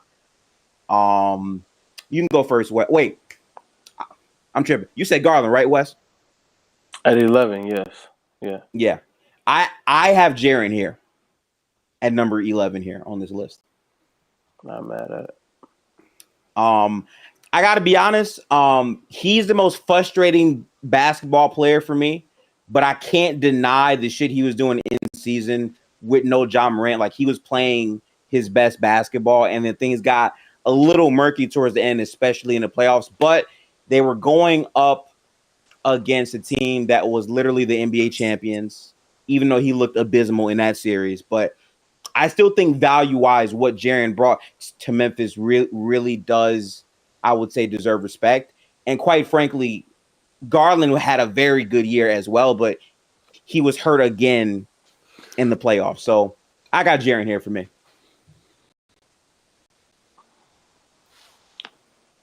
Derek, you're sticking with Tyrese? That's still Maxey. So Maxey's my vote. Okay. I think you're going to be waiting a while for Max. I expected it, but he should not fall too far. Yeah, I don't think it's too far. Yeah, not for me. He won't fall. Yeah. This tier, yeah, he's in this tier for me. Yeah. Who did you say, Wes? I said Garland. Oh, I got Maxey before Garland. No, sir. Absolutely. Proven playoff player. Gifted, you had I have Jaren Jackson Jr. here. I'll go Triple J. I'll bargain with you. I'm not mad at that. No, who was your name? Nah, yeah, who'd you have? You had a You did that name. with the Who's last my one. name? Yeah. I'm who ready did to you put have? him in on the list, personally. Oh, Oh, no, you sir. gonna be waiting a while for me. Absolutely. Oh God. Amin is going to be better than all these names that you just named this year. Brother. Can we put some money on that? Brother. Like, I like that, Wes. Yeah, I like that. double or I like nothing. that. Double or Bet. nothing. I'm making my. if I wanted to bet, how would we quantify? Like, I'll bet you who's going to be better in the playoffs, Amin or Darius Garland. Oh, that's small ass sample size, bro. Now, who can be better for the season, bro? No, Hey, even and then Darius. Gifted on top of that, he's acting like we didn't see games 1 through 4. in that Yes, series. But yes, it is- bro. it Yes, is what yes. It is, bro. It is what it is. I agree, bro. His It is first what it ever is, playoff bro. games, he struggled. All the cops. Jesus Christ. All right. Hey, you want to take but that bet? y'all Real saw- talk y'all with saw he Maxey. finished the series, though, huh? Hey, real Y'all talk. saw You he want to take finished that the bet with series. Maxey? Amen versus Maxey in the offs. I'm not willing to take that bet, but Nah. I'll definitely take a DG bet versus him in the playoffs for sure. Okay, we doing play. What about the season though? What about the I mean, season I'm still though? taking Maxey season. I over mean, Thompson's. Shout out Darius Amin, though. Garland is in one of the. He's in one of the most. Don't you dare, dude. Don't you dare. That's just a fact. It's just a fact. Do not He do was. that. It's in one of the most optimal offensive situations in the league. Is he not one of the biggest cogs to why that situation is so optimal? Yes. Yeah. Inquiring minds would like to know. Just Sure. Oh, okay. Thank you. D'Lo was big for us in 20. Nah, don't do that. Don't do that. Don't do that. Don't do that. That's nasty. 24. That's nasty. Don't bring up D'Lo. Don't bring up D'Lo. D'Lo Now, that's great. D'Lo had a great regular season in 24. This is Nowhere near this is Darius bad, Garland last year. man. Stop This it. is bad. Nowhere near. But yeah. Did So DG make as many threes as D'Lo in 24? Who shot a better percentage off the? who bounce? was better at basketball? Oh, tell Like I don't gotta do all. that's something all he the, likes who to shot more escape, threes. though. That's something he likes to escape. you know? Who's better at the game? though? I don't know. I had They average so the same shit. I know. Apparently, I guess one's just way so better. I had Jaren. I think Real Talk agreed with Jaren right here. Yeah, he did. Yeah. Because he had Amen. You have Tyrese Maxey, Derek, and Wes has Garland. So that means Jaren makes it right here. Hold Jaren on. is- Earlier, just in the interest of consistency, Yeah. earlier when we ran this down with Zion, where we had at 3, we had 4 different names. Mhm. Yeah. We relied on our next name to make that list. I think it'll still Yes, we end up did. being Jaren. But I just want, yeah. Jaren Zion was is lower number for me. 3 on this list. At 12, I had Jaren Jackson Jr. at 12. So Okay.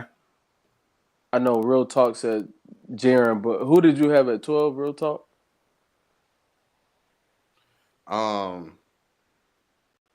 Or you said you didn't consider him in this list, though. That's right. Because he's 25. Yeah, Yeah, he's 20. Yeah. But okay, word. I'm fine with Jaren. I'm fine. All right. with Yeah. Jaren. All right. So it will be Jaren. Okay. Okay. So Jaren does make the list at 11. Okay. Moving on to 12. Who you got, Wes? I'm You sticking got with Darius Garland. Garland still. You got Darius. Yeah. I All still right. got Maxey. At 12, I have Tyrese Maxey. Let's go. I got Tyrese at 12 for me. Let's go. I think that Tyrese Maxey is a very good player. Don't get me wrong. I think Darius Garland was better in the regular season last year than him. I do. But I think that Tyrese's skills on top of how much more durable he is as a player at this point factors into me here. And honestly, it's not looking too good for this team because Joel Embiid, we have no idea if he's going to play. Paul George is hurt already. I think Tyrese is going to come in day one with the keys again. And I just trust him more as a scalable option than Garland. Even while he played great basketball in season, I thought that there were clear flaws in his game, and that kind of showed up a little bit in the playoffs, although he was hurt. If you say Garland's better, fine, I can hear that, but I got Tyrese Maxey here for me. Not mad at it. I think he'll be the selection here. Real Talk, if you care to share who you had next. Or not, you would be sticking with Amen. So it's cool. Yeah. Maxey. Mm-hmm. All right, Tyrese. Moving on to number 13. I'm at 13. I have Garland. I couldn't have him fall too far for me. There we go. Yeah, Garland's my next name. There Okay. we go. Yeah. All is work. What the world? Eli said, I'm in fucking Thompson over Darius Garland. Who said that? Who Real said that, talk. though? What are you talking Real about? Real talk. Oh, Real Talk said that. Oh, okay. Oh. All righty. When Quick D'Lo lets y'all down again, I don't Quick wanna D'Lo. hear Lord it. have mercy, bro. Wanna hear This- anything.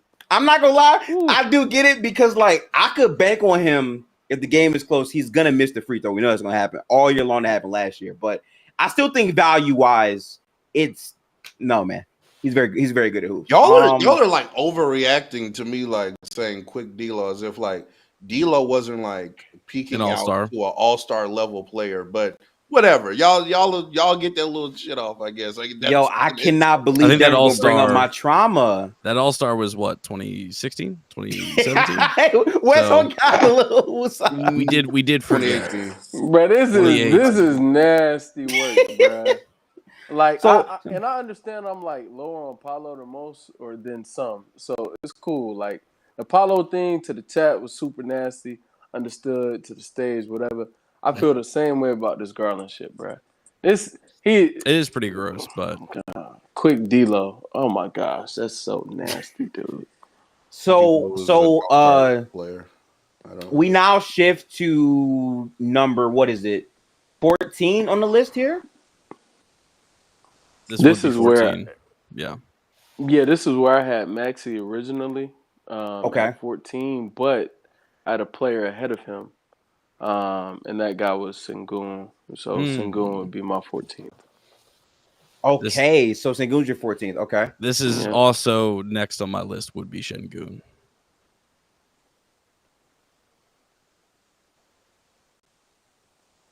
This is where he would be at. How about you, Real Talk? I mean, I mess with Sengun. Sengun looked like he actually could have a really good year. I like how he's been looking over there in Eurobasket. You see that closeout block on the 3?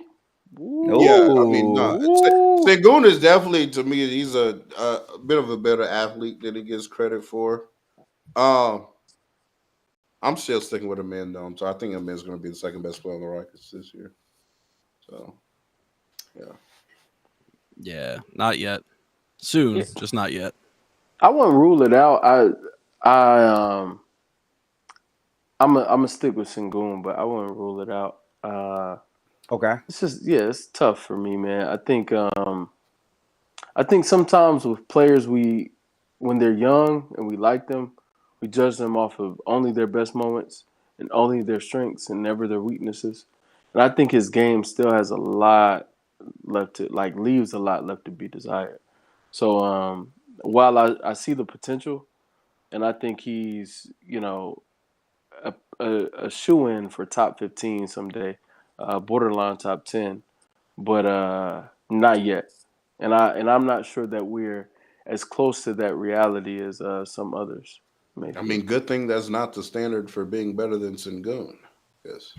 Yeah, no, And he I'm would just be. saying, I was saying that to say I actually believe in him, but right now, as it currently stands, I still need to see more. Understandable. I just think, I don't know. I just see a generational athlete with a high basketball IQ and great instincts, and so I'm just kind of banking on that. I know he lacks in some skill departments, but one of the better perimeter defensive players in the league. I really like that developed touch that he has. I appreciate that little pull-up midi, little floater range shot that he developed. Obviously, I think the handle needs to get better, so we can use his downhill threat more, because he can clearly beat people off the dribble damn near when he gets ready. But if he can consistently get downhill, counter that attack to a good little floater, and continue to develop as a passer, playmaker, and then be one of the 10 best defenders in the league, even though I agree it's a lot that he can still get better at. I also think, to Wes's point, that when we see a flawed player, flawed in skill department, you can then underrate the value he's already bringing, even lacking skills. So I just think he's a very valuable player in 2025 basketball. Switchable defender, can guard basically 1 through 4. Some small ball fives as well. Can rebound the basketball, can pass. One of the best transition play finishers in the league. Yeah, I really like him at Thompson. I'm gonna be honest with you. This is hard for me because on one hand, I love Amin Thompson. I think he's like a very good player that can be a great impact player. On the other hand, I think Amin Thompson is what Warriors fans would want from Jonathan Kuminga, which is just to be a more polished version of that, where he plays defense, he has length, and he can be more efficient at the basket. To me, I think the playoffs I watched, Şengün for the most part was the consistently better player. And I think for me, the lows of where Amin Thompson reaches offensively are just too much for me to say he's outright better than Şengün into the season. If you want to project that he will be better for the entire season, that's fine. But I think if you put better spacing next to Şengün with gravity from KD, he's going to have a monster year this year. So I have him here for me too. I also have Alperen Sengun. Never thought I would be a part of a panel that unanimously agreed on Sengun, and it was like a positive take. So shout out. I think it's close though. I don't want to there is a chance that he could grow more than what I think he will this year, but I have him right now. Yeah, I agree with everything Real Talk said. I mean, everyone has said about Amen. I just think Sengun is going to have the better bare minimum start to the season. And so I think Amen can take that title maybe next year because I am high on him. But I think he's in a great situation. I got to respect the 2010 and 5 and, pretty much second option still. I don't think Amen's taken that yet. So, yeah. But moving on, I mean, I'll gladly bargain with Real Talk. As far as Amen for spot number 15. I mean, I'm with you. I am not. I am not with you. I went Jalen. Jalen who? Jalen who? Oh. Okay. Not a crazy name. They thought I said Jalen Green. I think it said Jalen Green. I'm like, oh. I didn't know. About him in the chat. I didn't know. They thought I said Jalen Green, boy. But yeah, I went Jalen Johnson. I think that obviously a lot of my list was less projection, more what I think they are right now as players. And yeah, I have Jalen Johnson as a better basketball player right now. I do think Amen has more potential and a higher ceiling, so I'm comfortable with him being ahead of him. But this is where I had Jalen. So I have a player that's going to get me laughed out the room, and I'm okay with that. I can admit that there were parts of the season last year that were very not overall availability, and his injuries did factor into it. But I have Scotty Barnes here. Oh, okay. I feel like for I feel like for Barnes, it's hard for me to know what the season for the Raptors this upcoming year is going to look like. I think before the year, he was much closer to these other players, but then he had a very turbulent year, and all of the other players had, I would say, better years than him. This is a bit more of projection than what it currently is for me. I will say that, but I still think that Scotty is able to do a bit of pretty much everything on the floor. I just think his overall efficiency needs to be better, but it's the Raptors. They haven't had consistent health. A lot of guys were in and out of lineups for the entire year. I also think having a go-to scorer will help him look better, because to me, his real value is a hub who can pass and then play better defense. Giving him another good scorer, I think, will make him look better. So I got Barnes here for me. Barnes, to me, when I watch him, is like,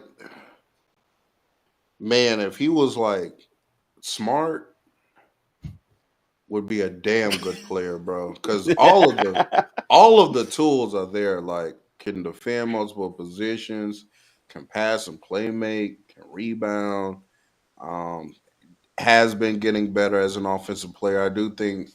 I agree. I think he needs to be a 2, probably really even a 3 offensively on a contending team. But Ooh, I mean, I 3? think he's a very, very, very, very high level role player. Like Amen Thompson. Sure, if you want to say that, sure. I not saying that this is a 1-for-1 comparison, but like, 14 Kawhi level player. Not that he's Kawhi. I'm saying that like a level of player. Right. If he was smart, but he's not. So he kind of fell on my list.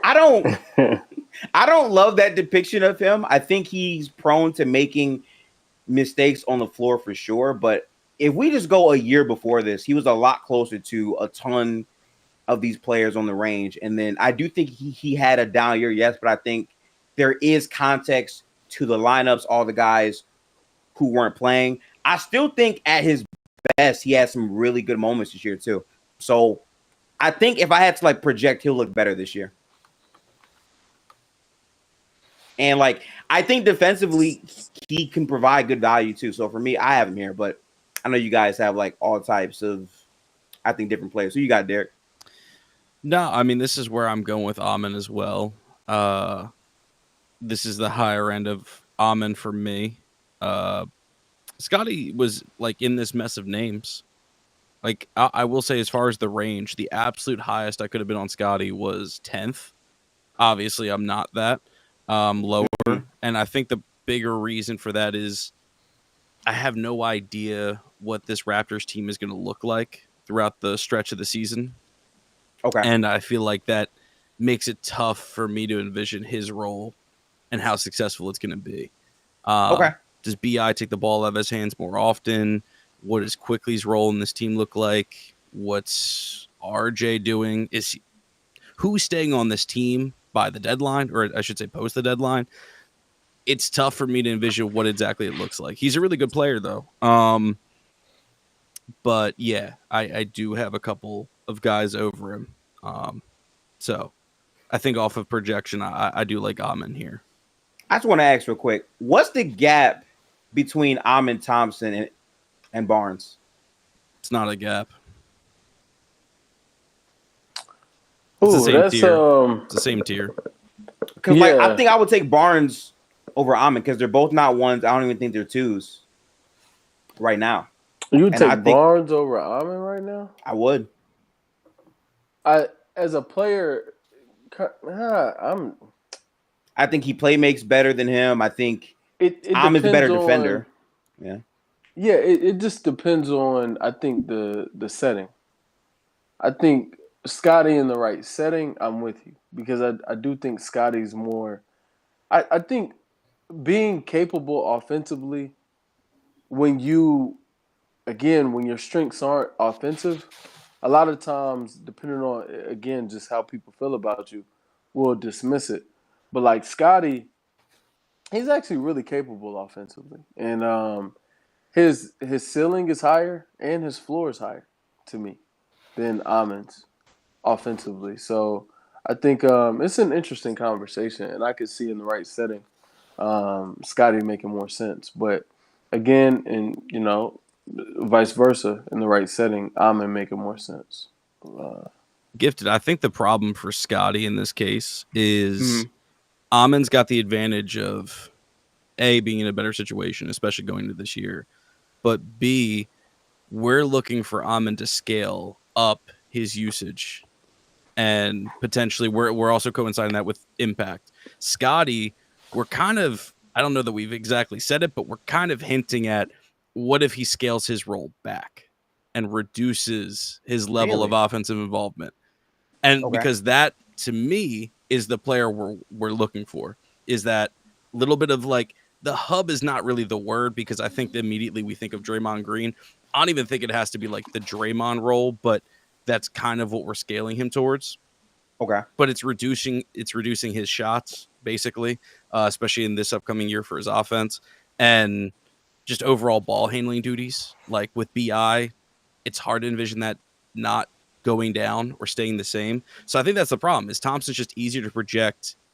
Higher usage could mean good things because he did so well last year. Scotty, it's like, can he roll it back and then be as good? I think he's working uphill. I think they're in like the same caliber of player, and I like the Scotty argument, but he's working uphill. I also think like a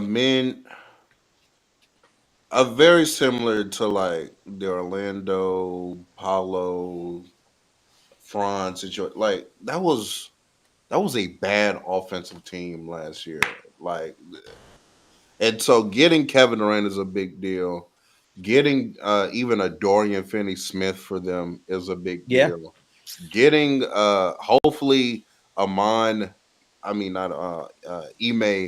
can wake up and give Jabari a few more minutes. Yep. And so I'm projecting Amen's going to be better, and maybe Wes isn't going to give him the credit, but better offensively on a better offensive team with better offensive personnel. I mean, I'm hoping that is the case. And again, I just believe in.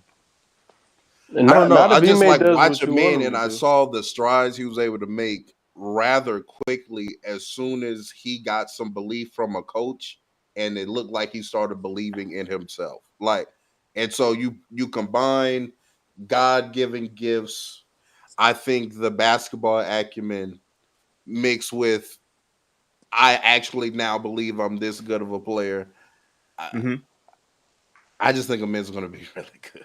Yeah, And like, this is my thing about this, right? I don't think the prop for Amen is bad necessarily, but I think Scotty is being tasked with being the best offensive player on a team that has a bunch of consistent, inconsistent guys, both in health and also spacing.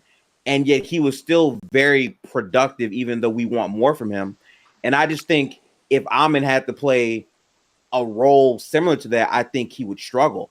I think that if we're asking Barnes to scale down, that's still a better player capability wise than Amen is, in my mind. If you're going to say that, like, the gravity from KD and then how good the team is collectively defensively is what boosts him, then that's fine. But I think as a player independent of that, if he was asked to scale down, I think he will look even better. Yeah, I think Scotty's definitely a more well-rounded basketball player, and that's saying a lot because Scotty isn't, great, but I think he's a more well-rounded basketball player.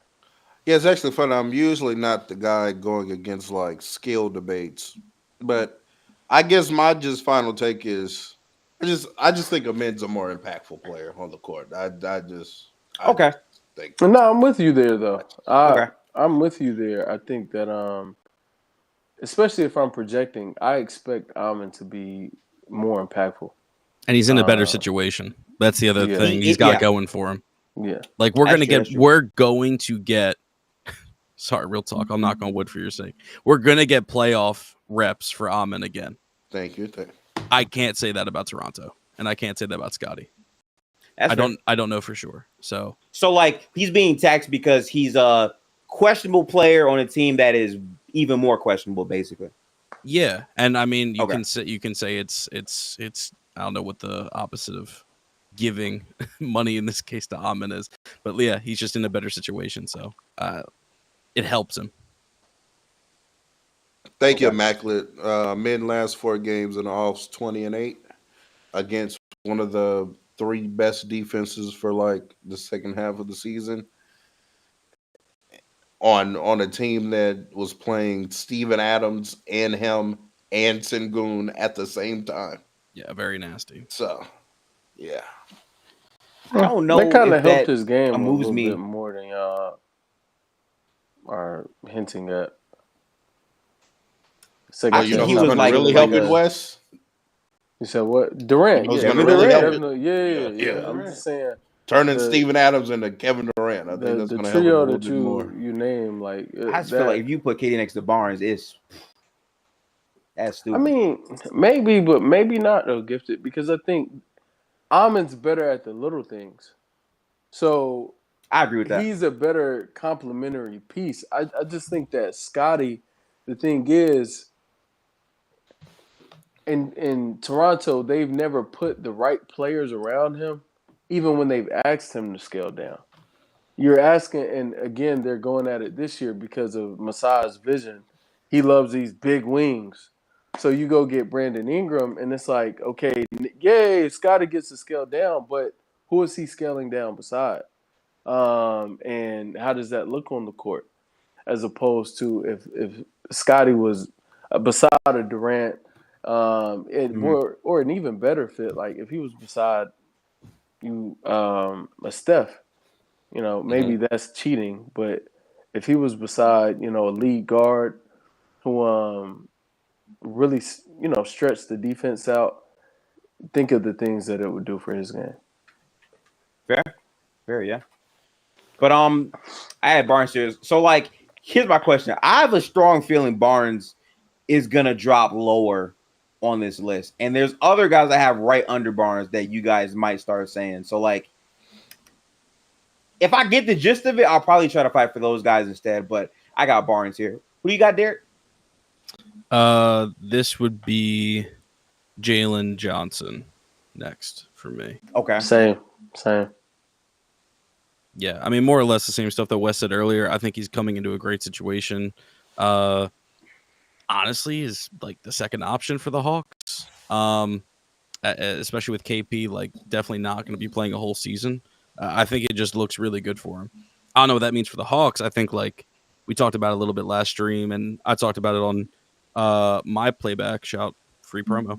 About like the ceiling is really tough. Like they could be a legit playoff team, and I think that looks good for him. But he's just super well rounded too, and yeah, I don't know. He's a player I think every team kind of wants.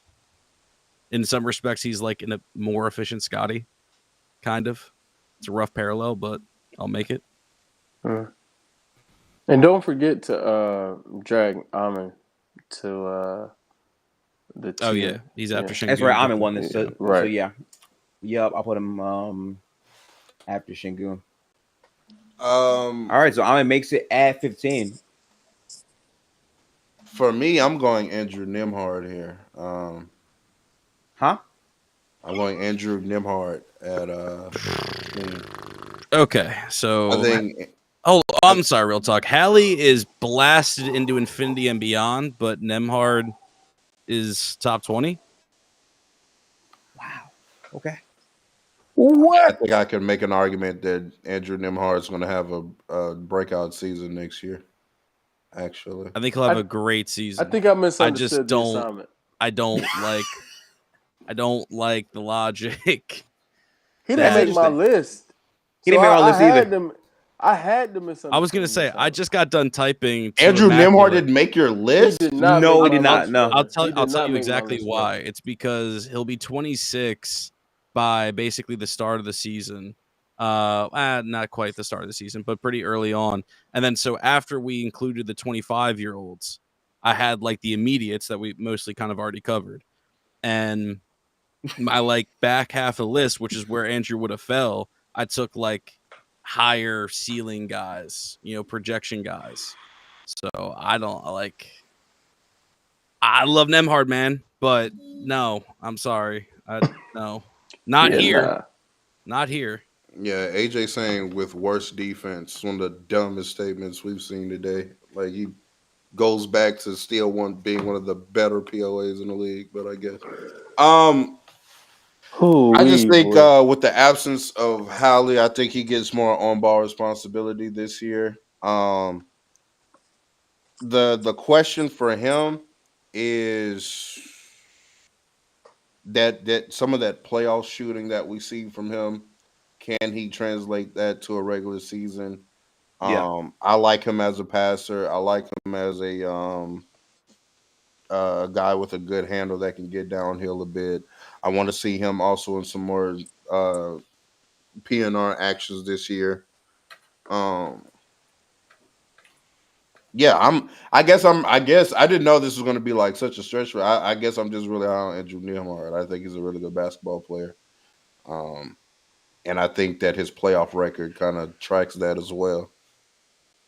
Yeah, we agree. I think we all can agree on he's a really good basketball player. You're just asking him to scale up to a role he's never done before. And like those counting stats are definitely going to go up because he is going to get the usage. But I think Carlisle said on a podcast recently about like other guys are going to be getting reps along with Andrew. Like he's still trying to figure out what Matherin's role is. But right now, like Matherin's like you're starting two. Mhm.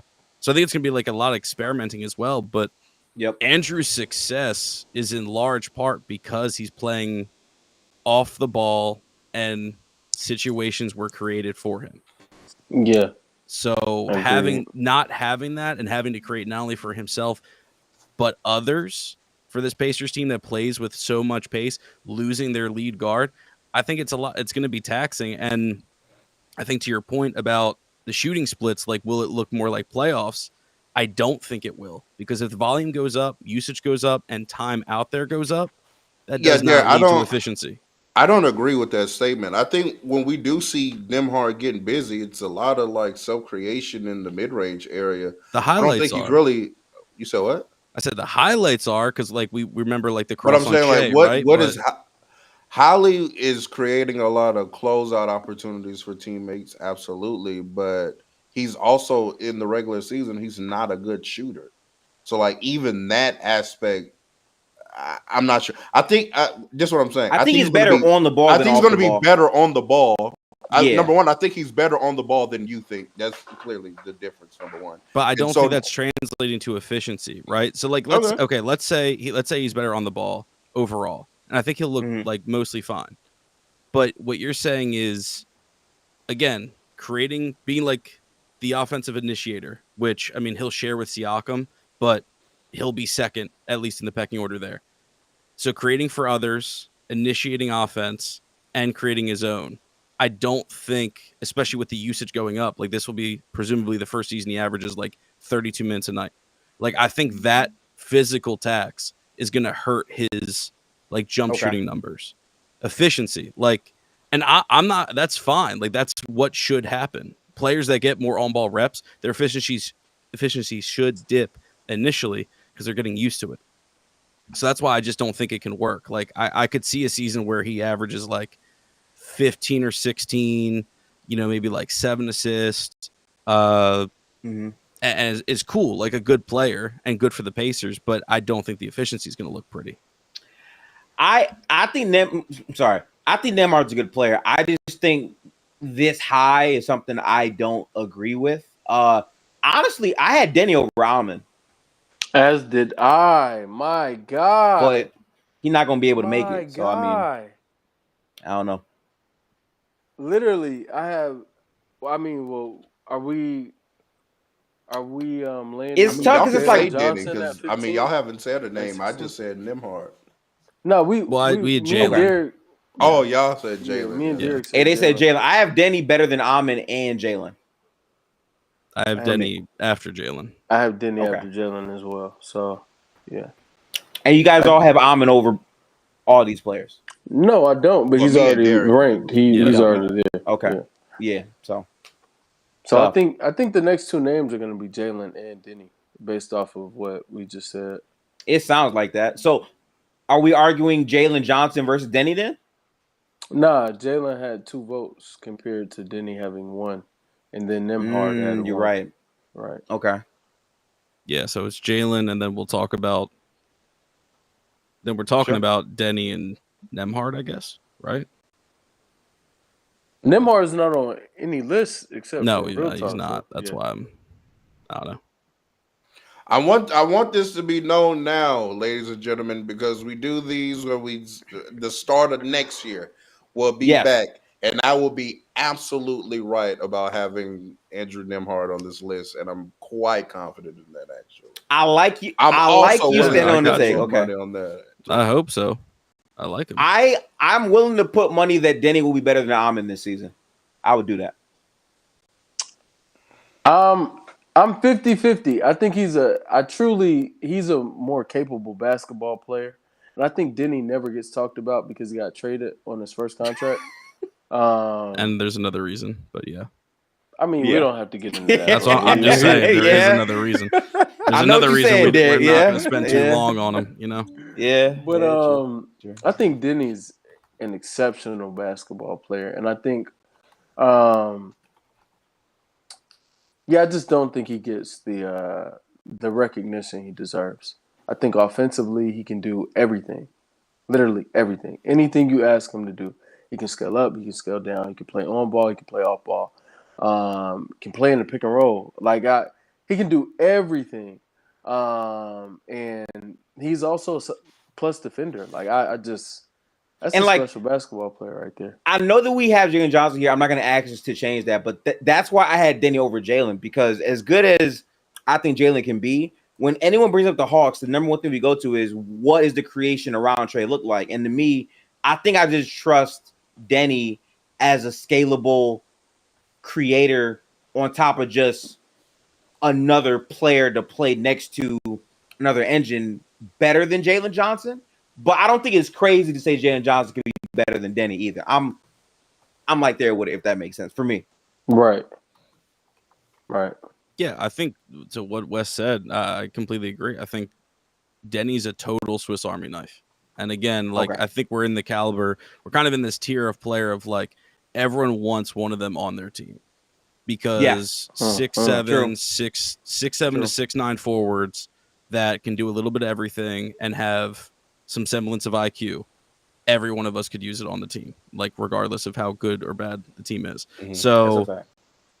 that's why like it's close. I mean, obviously I think Jalen, I'm projecting to be better coming off of last season.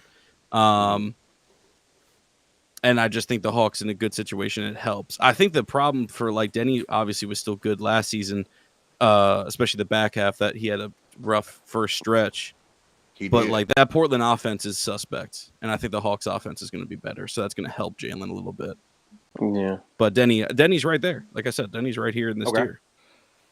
Yeah, would y'all put Denny next? I think Denny's better than Jalen Johnson. I don't even know if Jalen Johnson is better than Trey Murphy, to be honest with you. But Trey's awful take. Trey's another name. No, it's fine. There's actually I'm not gonna lie to you. two names I want to throw in the ring here in 2 seconds. I'm not gonna lie to you. I'm gonna name y'all gonna hate. Put Trey Murphy next to Trey. I don't think Trey Murphy's better than Tyler Hero. If I'm being real with y'all.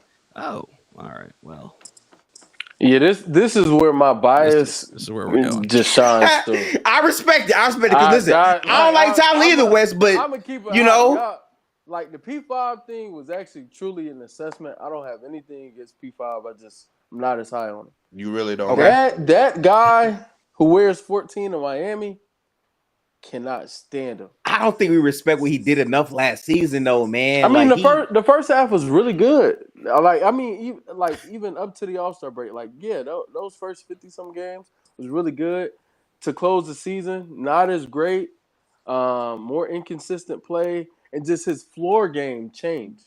I think even when he was scoring a lot, his floor game got much worse in the latter half of the season when it was time to make a push for the playoffs.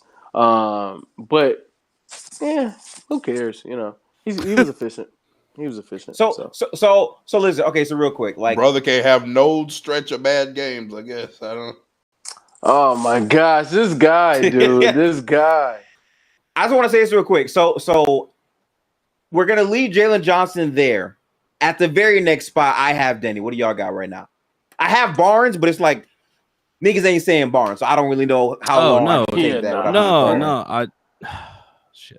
I have Denny as well. They're all in the same thing. Like they're all. I'm looking at my list. They're all in the same. I'll say Denny. Okay. So after Jalen, I'll say Denny, and then Barnes is the next name. But a name that look, I don't like him, so he can keep falling, and I'm not. I literally will not blink. LaMelo. Yep. Yeah. LaMelo Ball. I have LaMelo over Barnes. LaMelo's better than a lot of people that we have on this list right now, but I'm gonna leave it alone. Oh, all right. Well, see, I don't like him, so I'll gladly let him fall. But I think get so in too many theory. people tell me they like him. So where is he? Like, I don't want to be the one to throw him in, but he's not that bad, and he is a number one option, like a high usage, valuable Exactly. player. Yeah. So he should be here somewhere. This is right where I have LaMelo. I actually have him right. I'm open to be flexible about it. Yeah. And to be honest, like on the spot, real quick, Derek. No, you're good. While looking at the list and thinking more about it, I'm comfortable swapping where I had Jalen, and I'm comfortable moving him down to 2 pegs and moving the 2 guys behind him up 2 notches. So that would be Denny and LaMelo. I'm comfortable with that, but. Yeah, I have them right here. I had LaMelo 15th, but I bargained with Real Talk to put in there, and then I just let LaMelo slide because I just don't. I won't campaign. I want to be clear. I think LaMelo's best version is better than almost all these niggas up to probably. I know. You remember earlier when I was like he could peak around top 5, top 7. Like I'm 1,000% absolutely can. Yeah. He just has so much fat in his game, and he's such an inconsistent basketball player. It's hard because, again, when we talk about this, goes to Real Talk's point and what he's been saying. Skill alone and just ability, I would want to put him much higher on this list. But when I talk, what I think is true value, he's not like, I don't think he's more valuable than Amin Thompson. I don't think he's more impactful than Amin Thompson. Maybe value is the wrong word because Charlotte. I mean, but I don't think his value with Charlotte is what it was in previous years. Like there are stretches where he's on the court and they're competitive, and then there's a whole chunk of basketball last year where he played game after game and they sucked and they stunk. Now, granted, they didn't give him much to work with, but I think when it comes to impact, I have Amin over him. Not to keep making him the test dummy, but like that's kind of where I am. For me personally, I didn't fight this war because I just knew I wasn't going to win it in the first place. I was high on LaMelo last year. I'm still high on LaMelo just as a player. Like, he's better than Jalen Johnson. He's better than Amin. I think it's fine to say he's better than Jalen Johnson. He's better than Garland. He's better than Maxey. No, he's not better than Garland. He's not better than Garland. He's better than Triple J. No, he's not. You should have stopped already. Like he peaks out there. He peaks out above them. I agree. So peaks out means he's better. At their best, that's not he's what that better. means. That's what I'm saying. No, at his best, he's better than them. Yeah, only judging him off of. We're not doing at their best. The game is more than your best, though. We all know that. So his floor, his bottom, is arguably worse than like some of who are the names you were naming? You brought up all of 11. You brought up Jaren. I think he bottoms out worse than Jaren. I think Jaren had more impact last year than LaMelo.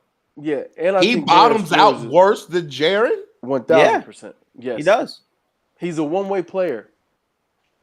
Jaren still offers value even when he sucks offensively. He still offers something defensively. LaMelo, when he sucks offensively, he sucks. The same Jaren Jackson we all watch. Do we remember the same Jaren Jackson that had Memphis as like a top 3 seed, and they dropped at the very end because I'm talking about when, because he's talking about bottoming out. I'm talking about when Jaren Jackson is not playing good basketball. Do we? Oh, you mean that? You mean that? The foul trouble? Yeah, I think even if you don't say it's worse, I think it's comparable. Like I truly. LaMelo, when he's bad, I think we're glossing over how bad he actually is. Yeah, here's the problem. when Jaren's bad, I say, damn, Memphis, man, they're not going to be doing anything in the postseason. When LaMelo's bad, I change the channel. Like that's what it is. Yeah, and because he's also playing with like I don't think that's a fair. Yeah, Charlotte's ass. So if Charlotte how long can I give LaMelo because like what is he walking into this year? Is Charlotte going to be good? I think Charlotte is going to run Boston offense. We're doing the individual. That didn't answer my question. Doing that off of like. I know. Like LaMelo is both getting taxed and getting propped up for the situation.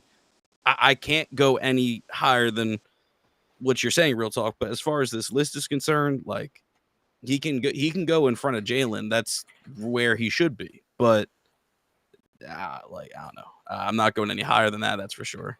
And y'all just heard me fond poetic over Amin Thompson. Right now, LaMelo Ball is better than Amin Thompson. There's a lot of niggas better than him though. 1,000% he's better than him. Right. I mean that's cool, but like he's better than Sengun as well. That just doesn't really move me because I can name a lot of people better than Amin though. If I'm being real. For you, yeah. Like, but my thing is he a more effective basketball player? Like he didn't have a better season than Sengun last year. He had a better season than Jaren Jackson Jr. I mean, he only played 30 games. He didn't the second best defense in the league around him, and then he didn't have it. But he's Sengun also was a positive defender last year, though. So that doesn't. No, but I know. But what I'm saying is though, like, who's a better offensive player to you, Wes? I'm with you. It is LaMelo. What I'm telling you is LaMelo. Okay, and so the better offensive player surrounded by an elite defense, I do think LaMelo probably looks better than Sengun. But on the here, Rockets. Why? real, Why real talk. would I hear you, but offensively this he's is the inconsistent hypothetical world that and he's LaMelo does not live in. effective? Yeah, LaMelo does not that's live the in this. So I'm problem. just Aside from supposed to that, even- accept that but LaMelo Derek- plays for a trash franchise. But never gonna I get can't any move talent? him up if he's not giving me the results. And on top What of that, results is he supposed to get in Charlotte? Can he play more games? Can he be more efficient? More than 30 playing, I games? agree. Like The LaMelo playing, I isn't. agree. Here's the problem, real talk. Here's my problem. LaMelo is not controlling what he can control, and he like the things he can't control. His team being ass, that's fine. That there's only so much he can do. We understand that. But at the same time, LaMelo has these flaws that are not being improved upon at the same time. LaMelo shooting 40% from the field. Is that the rest of his teammates' fault? With Sengun plus, No. Answer my No, question. We don't have he- to talk he about wasn't. another He soul. wasn't. Answer my question. Is it No. the Hornets teammates' fault that LaMelo is shooting 40% from the field? I mean, I could actually make an argument that it is actually. All right. Actually, All right, it dude. could be. Okay, bro. If he All had right. some better offensive support, he could be a little bit more efficient. I don't know. That Or may if be he had a better wild shot idea, profile, if he had a but better I'm shot saying, like, profile, I don't. if he approached I don't the know. game, This is if he had a very better weird shot to me when we're profile, doing LaMelo if he Ball right approached the now. game I I don't. can't. The You're nigga is playing you're with putting him in Tommy Gibson, hypothetical and we're better like, situations why that do aren't not you exist. I'm not producing putting. results, I'm not doing that. LaMelo? It's like I don't. LaMelo. I don't know. Outside, I do agree. He needs to play more. He needs to stay on the court. I mean, Absolutely. that's my main. Everything outside of that is like, bro, look who he's playing with. I'm not gonna be sitting here demanding Look, man, results Look, while he's in Charlotte. listen. This is my main problem. Okay, like fuck all the other shit. Like 36, 22, 47. And I'm sorry, but then when I go into that sample this season, a chunk of that he was playing great basketball, yes, right. But then towards the bottom end of that same stretch, it wasn't the same caliber. And this is for 3 seasons now, and this team stinks year by year by year. Now, here's my thing, right? Peak wise, fine. I got you. I hear that. All that sounds fine and dandy. But when you're comparing it to other players, like here, right? If we want to bring up Zion's missing games, right? But when Zion's playing, his impact's way like it's more felt than I see from him consistently. That's a problem. But I'm sorry. I think the discrepancy of talking about LaMelo as if he can't be better than a man and having Zion number 3 is He fucking can. wild to me. That's wild, in my opinion. Especially if we're going to be talking about games played. I'm sorry. No, that's but wild. it's That's a not hell of a wild when discrepancy No, for 2 players because that aren't Zion's playing. that much more effective when he plays basketball. That's the And I problem. think that is the thing that people for everything for LaMelo, I'm with everybody. When he started the season off, I was saying he was better than Cade. That is how great I feel about LaMelo when he's playing well. He did say that. Guess yeah. what though? The bummer is that nigga doesn't stay consistent. He and I mean when he falls off, dude. We talk about Trey and his highs and lows. You realize LaMelo's more volatile than Trey? Like, think about that and really think about what that's saying and the fact that LaMelo, when it comes to his creation, as great as he is, when it comes to like his ability, he's a very capable basketball player. But effectiveness is not there. And if I'm always going to be like searching for other people to blame, then I can never judge him fairly. And I don't know how to do that. I don't know how to live in a world where I never judge you for what you don't do or what you do. Like, I never judge you for what you put on full display and what you put on the court. That's an odd world to be in, man. Really odd. I'm not saying you don't judge him. Of course, he's a flawed basketball player. All 16 of these people up here are right now. I'm saying he's definitely better than some that we have over him right now. Most definitely he is. And I think it'd be disingenuous to say that he's not. I'm sorry. And all I'm saying, okay, no, Gifted. yeah. I'm sorry, real quick. Okay, like that's fine, real talk, and I agree with that sentiment. But you mentioned Amen before LaMelo, just like everybody else. I started off saying that I wasn't going to fight a war I knew I wasn't going to win. So I just left LaMelo alone. But I gave you my honest opinion. I said I think he's better than Everybody at 11 you said through that you 15, fought like and I well, you think he's introduced better that than Jalen battle Johnson. when we got here. You didn't say that at the time. You said Ahmed. I know because I already know how y'all feel about LaMelo. I did this with y'all last year. That's what I I'm mean, you saying. should have stood I on just like left stood it for him alone. then. I mean, I think I'm sticking up for him right now. But he's Yeah, not but gonna be it's high on the list. late. Like we're 5 picks later from what you're saying where he should have been.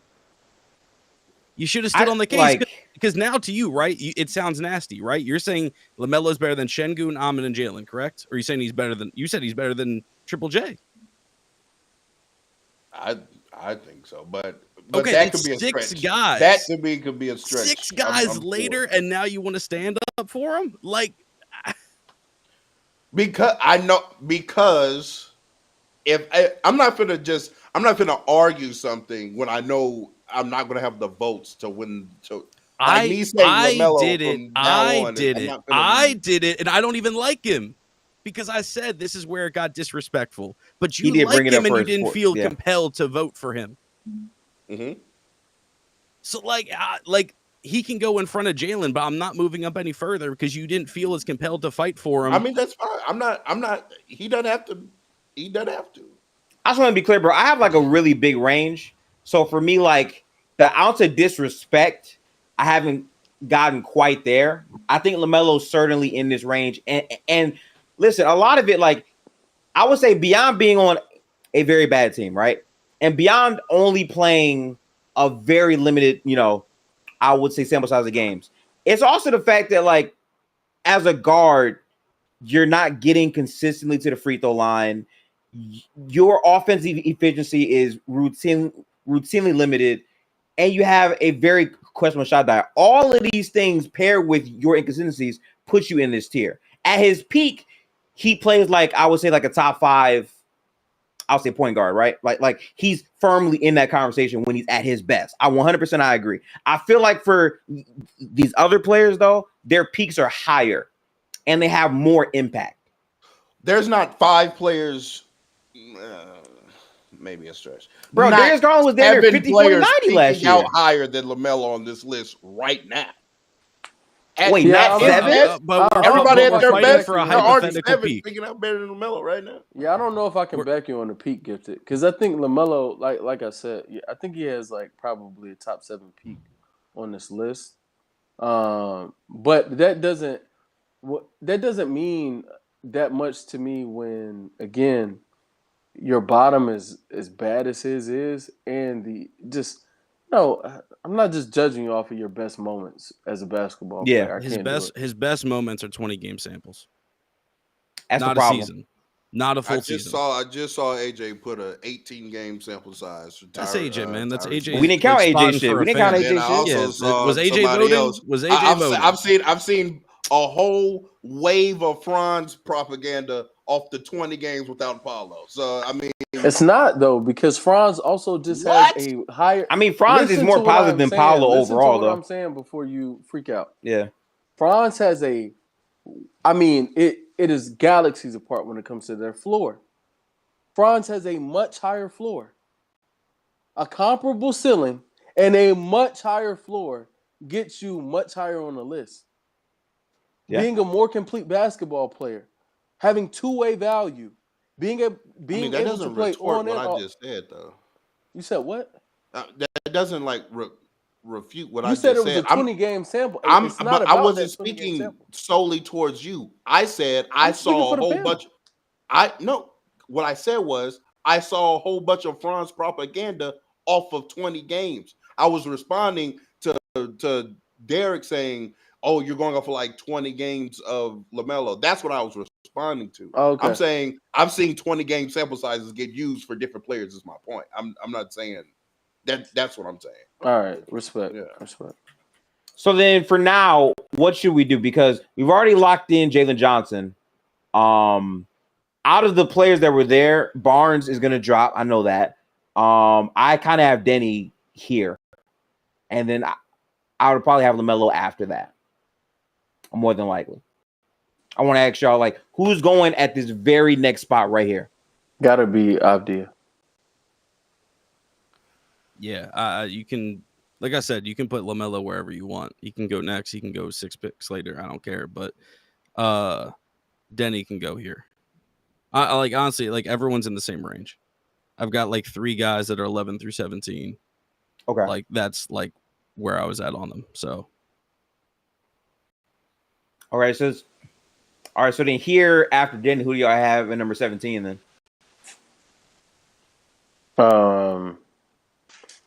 At 17, I had Amin. Since he has already been listed, I think it would have to be LaMelo for me. And guys, this ran longer than I was expecting. Yeah. So I can still work, but I gotta move around. I gotta go somewhere, so I'm gonna have to turn my cam off. But, Okay, sure. Yeah. I appreciate you. I'm doing it on my phone. I got you. Yep. Okay. So who did you have, Derek? This is where LaMelo should go because LaMelo was 15th. So Okay. Um, I'm good with that. Are you good with that, real talk, or no? yeah.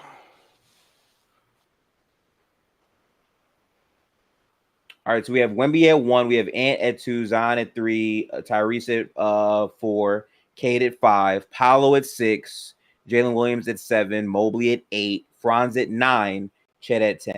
So top 10. And then we have JJ at 11, Maxey at 12, Garland at 13, Şengün at 14, Amin at 15, and then we have Jalen Johnson at 16, Denny at 17, LaMelo at 18, and now we're at number 19. this is probably where I'd have Scotty. I have Scotty 18th. And everybody else has already been picked from my list. So this is where I'd have Scotty. I will go Barnes, obviously, because I already had Barnes high. So, like, I'll go Barnes. So what about y'all?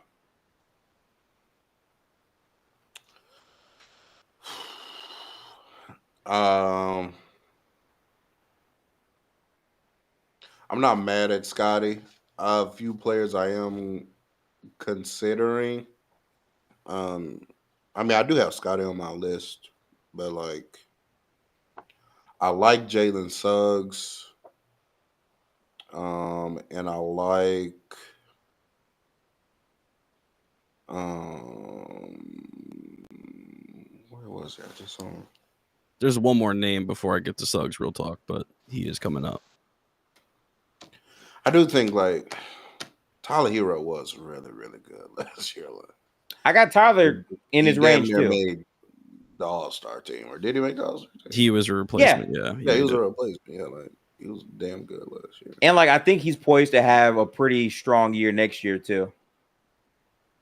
Yeah, in my opinion. So, hey. But I'm not mad at Scotty though. You can do Scotty. I forget where West might have had these guys, but I have Barnes right here. I'll ping him real quick in chat, but I don't think Barnes right there is crazy. I think based on where my list is, we already have all these guys here. I would have Tyler right here.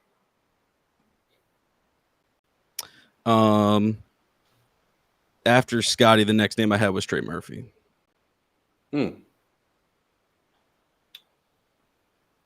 Okay. So this becomes a Trey Tyler combo, or it depends on the votes. Real talk, who do you have here? Ooh, this is tough. I think Tyler right now can be a better one, like offensive option for a team.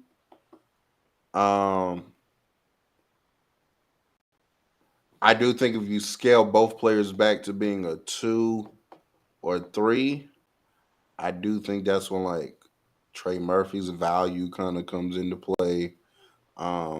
Both being kind of elite 3-point shooters, but I just like the size and athleticism also getting with Trey Murphy. Another name I was thinking of too is Jaden Ivey. I don't know how much we're penalizing him for not playing last year, but if some of this list is also projection, Mhm. I think Jaden Ivey was poised to have a really good season last year before he got hurt. Yeah, he's just up the scale. Um, That's why he slid. Yeah. Wes is here, but for some reason playback isn't letting him actually talk. I'm trying to ask him what his thoughts are right now on the current list. To what Real Talk said, I mean, I know you said Tyler here gifted. I don't, not mad at Tyler. I think I'm having. I think I guess he's they're like gonna the be lowest comparable on roles. this list when it comes to the projection part. That's Yes. kind of to me where. Yeah, exactly. I think Trey is projecting a bigger role, and could project some growth. I mean, I don't know, He's gonna have a bigger role than Tyler. I don't think so. I think it's going to be comparable just because Nola's in a kind of a nasty situation and they're paying him like that. But Tyler's role isn't really getting reduced either. So Tyler probably I think should Tyler's go role here. actually goes up because now there's like no Jimmy at the beginning of the season. There's a clear pecking order where he's going to be the main offensive guy next to Bam for the entire season now. So like I do think he's going to have a bit more of a role. I think with the Pelicans, they're banking on it being Zion, and then after that, Trey Murphy needs to be a piece. They're going to get confusing when their guard comes back, which I don't know when he'll be back, but I don't know. Like I think there's an argument Trey Murphy's like the third option on the team at full health. I'm gonna go Tyler Hero. I'm gonna go Tyler Hero. All right. Yeah, Tyler makes the list. I'm not mad at Tyler, being honestly. I feel like this is a good time to bring him up because we kind of disrespected him last year and he had like a much better season than we thought he would. Yeah. So like I think that's valid. West said he had now J-Mac. I am with Derek. Now I am going Trey Murphy though. If he's still going Trey Murphy, right? Let me see where my list is here. Did I have? So I had Trey Murphy over J-Mac. I did. Okay. Any thoughts on J-Mac or no? He's just lower for me. So like he was hard to rate for me because initially the offensive leap that we keep saying every year he's going to have, he wasn't having. And then as soon as Randall went out, he had that leap and was playing like the best basketball, I would say, of his career. And then he was kind of up and down in the playoffs. So like not knowing exactly what that's going to be, I don't know what side y'all fall on that for this season. J-Mac to me, I don't know what the numbers say, but I felt like I was watching J-Mac get cooked a lot last year. Again, I don't know what the numbers say, but my word, I did see him on a plenty of highlight. But he was good offensively, like you said, when Julius went down. He was outstanding offensively against the Lakers. Now, if you want to give that the Luka tax, then I mean, more than fair. I have him on my list. I am taking a few players on here before we get to J-Mac, though. Yeah, there's two I definitely have in front of J-Mac. Yeah, I'm taking Trey and Suggs. And those are my two. I'm fine with Trey Murphy over J-Mac because I had that on my list. I had Trey Murphy and then J-Mac for me. So I think West might have had Trey around here too. Let me find Trey here. Trey Murphy is such a gimmick. Eli has been saying that for a year. Yeah, he doesn't like him, so it's fine. All right, so Wes also had Suggs. I get the point of Suggs though, because when Suggs was healthy, he was like one of the best POAs in the league, and his passing was improving. But I feel like as a creator, he just didn't really have strong signs there to me. I also That's think J fine Mac though. He won't defensively be can hold his asked to own. do it. That's kind of like why I'm not really. Oh, okay, right, yeah. Yeah, I think Suggs obviously is going to benefit with Bane. Also, we're hoping for better health. But like when Suggs' 3-point shooting went down, again in a very bad spacing situation, his free throws were still good. I think he was improving in other ways. So it's making me think he'll get back to a decent average. Not that he'll be a sniper, but I think he'll be good. And then obviously we know what Suggs is defensively. So I feel like that's where I'm at. With his value being a little higher than a J-Mac, who I think is carved out a really important role, but very much like a lesser role. I do want to ask this, right? I think the reason why Trey Murphy was hard for me to rank is because I think the offensive peak of Trey Murphy is going to be higher. But in terms of like actually what they do, I think there's a couple players that do things better than Trey Murphy. Like in terms of passing, rebounding, defense. Like I think a lot of the projection for Trey is just he's going to reach a higher level offensively. Yeah. I mean, if the score, like, I don't know how much we can tax the scoring output. You know what I mean? And I think his role in this hypothetical Zion situation is Zion drawing a ton of attention, and then Trey executing off of that, while also being like, you know, a help defender kind of guy, you know, using his length and whatnot. So I feel like if his usage is just going up, Mhm. and I think he had some serious stretches this past season of like some big games. So I mean, I don't know. It's not going to be winning like the Wolves will be doing, like J-Mac situation, but I just feel like they're not going to ask J-Mac to do more. They're absolutely asking Murphy to do more. So that's kind of where I'm like leaning. Okay. I was at Cap. Trey Murphy was not getting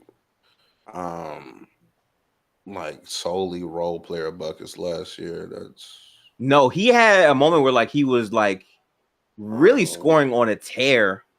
I think in what March or something like that, guys. I forget what For Murphy?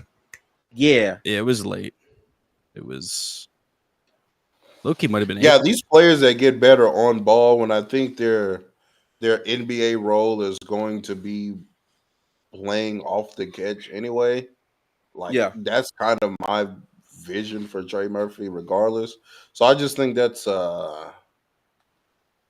it's just a plus in actuality. Like the fact that he did have a year to where he did get to play with the ball a little bit. You know what I'm saying? Work on the handle, work on the pull-up shooting off the dribble. Like I think that's valuable. I wouldn't be like, oh, I want Trey Murphy to be like my second option, scoring out, like, you know, but I do think those skills are valuable when you can scale them down. You know what I'm saying? So, and then the he doesn't defend, like, I don't know. I'm somebody that realizes that these basketball players are like human. And so like when your team stinks, I hear that. the hardest part about basketball is playing defense. Like and when you're not motivated to do so, I've seen Trey Murphy contribute to a very good defense before. That's also not really a concern of mine. Not saying he's like an all NBA level defender, but I'm saying like he could be like neutral. Clearly basically has the physical tools to be. No, I think he could be above neutral. Yeah.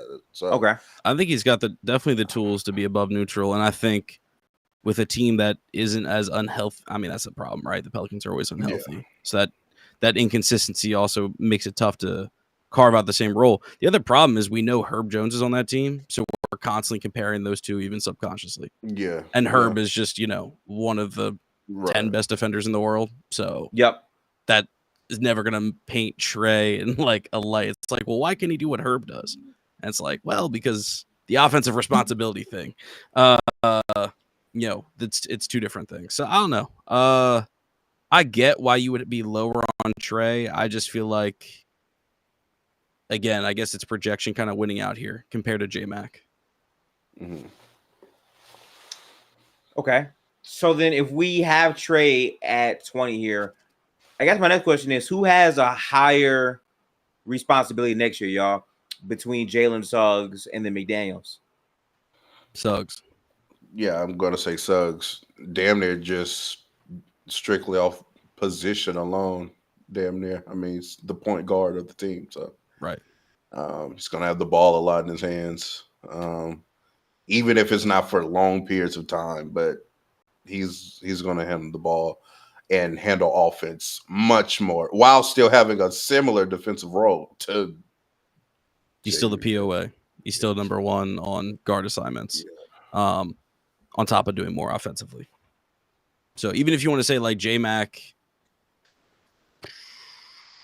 has a more important role defensively, I think you can make that case. But Suggs is doing more offensively. So yeah, I agree.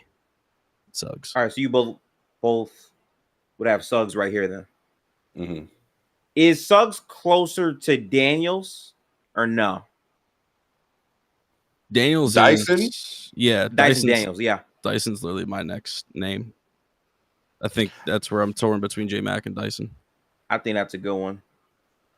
I'm But for now, actually I'm thinking here. of going Shaden Sharp before Dyson. That would probably be leaning more towards projection though than like Shaden's a what fun we name. saw last year. Yeah. I don't know. Dyson, I get it. Great defensive player, great defensive playmaker. Can pass, can penetrate a little bit, but lacks a jumper.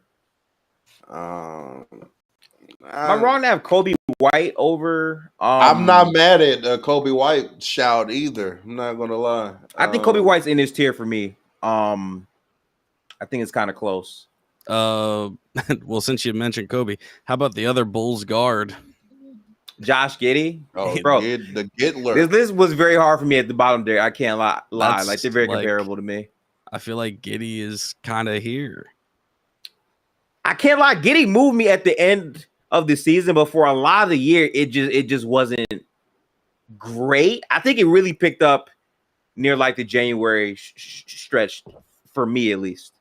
Yeah, I'm trying to see where 8-9 stretch. Yeah, Like stuff in the Eli's stats. hilarious. When it's the back half of the season, it's a player he like. Then all of a sudden, that's real months of basketball. I was And gonna it's say that. somebody Like, he doesn't like, and they're playing. I don't in know the how we back grade half that. of the season, then it's not real basketball. Let me see. So Jay Ivy's not going to make the list. Just kind of. It's tough, but yeah, there's low-key two names that I have ahead of Jaden, but it's because I literally don't know what to make of Jaden's role next season. I don't know what he'll do, so it's tough. talking about Jaden McDaniels. No, he was talking about Jaden Ivey. Okay, J-Mac is it's like right here. Yeah. I mean, my last three names Yeah, in like a virtual tie. Dyson, Giddey, Vassell, Brandon Miller. Those are the last four names, and I'm in a toss-up. I have Christian Brown, Kobe White. That's my Yeah, next two. They did not make it. I mean, Both of them didn't make it. Oh, Brown's wow. a great shout. Yeah, Brown's not on my list at all. Yeah, Brown's a great shout, but Yeah, I don't know. I think Brown's going to be good. He was a really good transition guy defensively. Like, listen, at this point, I'm taking like role players who like excel in their role, and I think Brown was really doing that last year. You have Brown better than Dyson Daniel? No, Dyson better than him. You think he's better than Shaden Sharp? I think Shaden Sharp has a higher potential ceiling, but like I haven't seen like a consistently high floor out of Sharp yet. Brown sucks. Brown doesn't suck. I'm not gonna. Brown Yeah. does not suck. Not suck, but Doesn't we are suck. in who's gonna have a better role player season. I feel like Devin Vassell is also, I think, like my big mention. I'm a big Vassell guy. I do think he's limited for sure. Yeah, Like I definitely he's limited, but he can at least hit a corner three. Yeah. I mean, he can at least do that, and he can score in transition consistently. Transition player, like he can at least do that. Because when y'all say very limited, my mind goes to like Jared Vanderbilt, and he's not that. That's beyond limited. Yeah, I do want to be fair. We didn't mention Asura Thompson. I don't know how y'all feel about this. I feel like Asura Thompson got the brunt end of the stick because he came in hurt off of the blood clots. Yeah. And then he started to really pick it up towards the end of the year. I question the rotations for Detroit without Beasley. They just signed Duncan Robinson. I think Asura could be in shape to have a really good year. I just don't know where exactly I would put him on the list if he made it for y'all. Yeah, he was stuck on the outside looking in because, like you said, he missed time. His role was kind of tough to visualize. And I think like Ron Holland's also stealing some of those same reps. So unless Thompson could carve out like minutes at the 4, you know what I mean? Like he's in a weird spot where Amon, his use can be like kind of highlighted. The Pistons are just don't have that same size. Like Duren missed some time, and that kind of made things tough to like you're stuck with small ball. So I think that hurt Thompson's ability to shine. And he is a sticky I do think he'll probably start next year. I think Amon is better offensively than him. I think low-key Asura could be better defensively than Amon. So it's like, okay, I don't think Amon is like 10 plus spots better than his brother. Yeah, I hear that. In theory, sure. But, yeah. But now I'm looking at the 10 players in between, and I mean, I'm comfortable. I guess. Like, I don't know. I'm trying to think of who is starting for the Pistons next season. So, like, Cade, Ivy. Duncan Robinson now, too? Hey, they signed Duncan Robinson. Yeah, they got Duncan. So he's going to replace Malik Beasley. I don't know if he starts. Yeah, he's not going to start. Yeah. No, he should. Duncan shouldn't start. I guess Asar should start. Like, it's either him Cade, or Ron Holland. Ivy, Thompson, Tobias Duren. I don't think Ron Holland. Where's the space? It's not there. But Cade, Ivy, Asur, Tobias Duren. That'll probably be the lineup. I can see that happening. I'm with you, Macklin. I won't be surprised if they play a lot of Duncan at the 3, Asar at the 4. I think they need Duncan shooting, and I don't mind him at the 4 either. You know, I mean, it's Asar versus Toby, so like like that's that's not crazy, but Toby does hit open jumpers in the regular season, so can Asar do that? I don't know. And it's like average regular season. Okay, this is hard. We got 2 guys left. It's okay. So like, it's between Dyson Daniels. Mm-hmm. We haven't mentioned Jalen Green yet. I don't know how y'all feel. He's missing about Jalen Green. Period. My demon gonna be back. My demon will be back. Don't worry. Your deported demon, I'm sure. Yeah. Oh, so you made your list? Absolutely not. No. Wait, what? So how you gonna say my demon gonna be back and then say he absolutely didn't make my list? Because he's terrorizing somewhere else. This is pure hope. Oh, look at what's with the JG prop in chat. Okay. JG and Lively. Those were names I had in honorable mentions. Lively. I forgot about Lively. Honorable mention, but is D'Lo really going to be able to create the same situations as Luka? No way in hell. He doesn't have to. He doesn't have to. Wes, if you can type out if you have any of these names, because Dyson Daniels, Giddey, Kobe White, Vassell, Kobe White, Ivy did get a shout. Brandon Miller got a shout. I don't know. Anybody else? Okay, Wes said Kobe. Oh, Shaden Sharp, I did say Kobe. He said Kobe White. I'm not mad at Kobe White. Well, yeah, was Honestly, Kobe I'm White not. like second for you gifted or like I had second in Kobe this? White. Is he 24th? Yeah. Shit. Well, I mean, that's two If votes. y'all end up trading Kuminga, it won't surprise me if we come back next year and be like, huh, we didn't have Kuminga on the list. Yeah, I'm not, but we won't. I can't tax ourselves for that. I won't tax that at all for me. Absolutely, Yeah. absolutely. I do think I don't- Kuminga does have like real value as an NBA player, though. Personally, I'm trying so hard to not overrate Josh Giddey because I fell in love with how he closed the season. I don't think it was real, but he played like really good basketball, and he's done that before at the end of many different regular seasons. For sure. But I think Kobe White was just a bit more effective and is probably more scalable than he is. So like I would lean Kobe. I mean, I'm not. We're at the list. I'm not going to fight too hard against anything. Yeah, it's like the bottom of the list at this point. Yeah. Yeah. Matter of fact, I keep going. Like, to me, I keep seeing the list like, okay, after Kobe, who do I want to like? Kobe's on the list for me. Okay, then Kobe makes it. Yeah, Okay. Kobe's- Okay. Um, Only one spot a left. player It's who's super up tough. here who after their rookie season would have for sure been on the list, but as the years go by, he's just been tailing off. It's because he can't consistently hit a three anymore, and that's Keegan Murray. Yeah. Oh yeah, Keegan Murray done fell off, man. I'm sorry. yeah, Keegan done fell Yeah. off, bruh. How do we feel about Vassell here? Do I like Vassell more than Dyson? Probably not. I'm not putting Vassell before Jay Ivey, respectfully. Pain. 20 points a game this season incoming.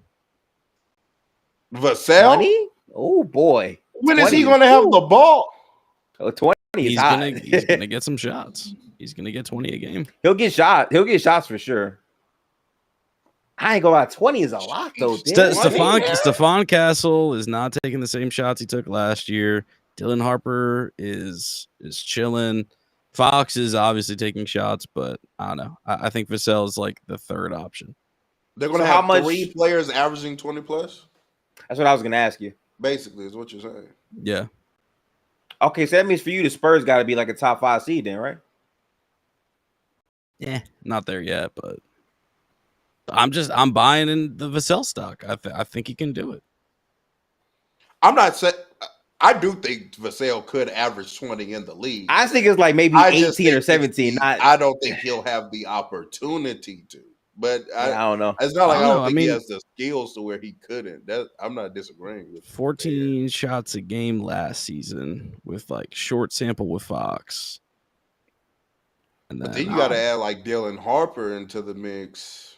yeah, but he's not he's taking shots away from Vassell, but not taking more.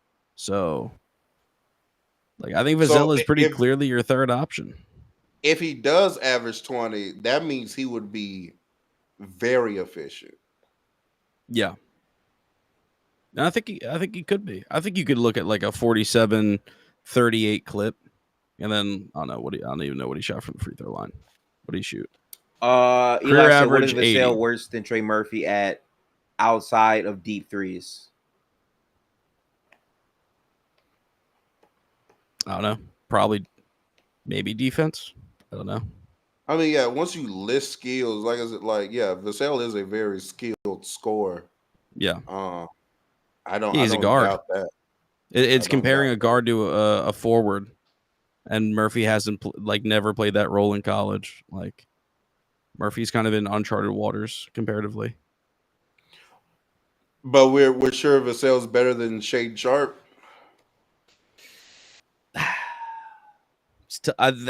Same caliber, same tier, same kind of situation. It's Like, hard, man. well, not same kind of situation. Here's the thing, right? Like, Vassell's playing off of Fox and Wemby. Shaden's playing off Yeah. of who Shaden's playing off of. Right. So you know what I mean? Like, it's, Yeah. Shaden's Oh, cool man. though. Don't get me wrong. Shaden's not here, but I don't want to be an asshole, because I know he's not gonna make the list, but like Cam Thomas scores better than almost all of these guys in these tiers. I know he's not gonna make it for y'all, but like in a vacuum, does he not score better than all these guys? I would like to. I'm see not Cam mad in a at that. different situation. I'm real. Yeah, I'm not mad at you bringing up Ken. I just think we don't lean I it get because the Nets are ass, and that's That's exactly You know? why. I just I don't know what man. else. You know what I mean? Like, what else is Cam?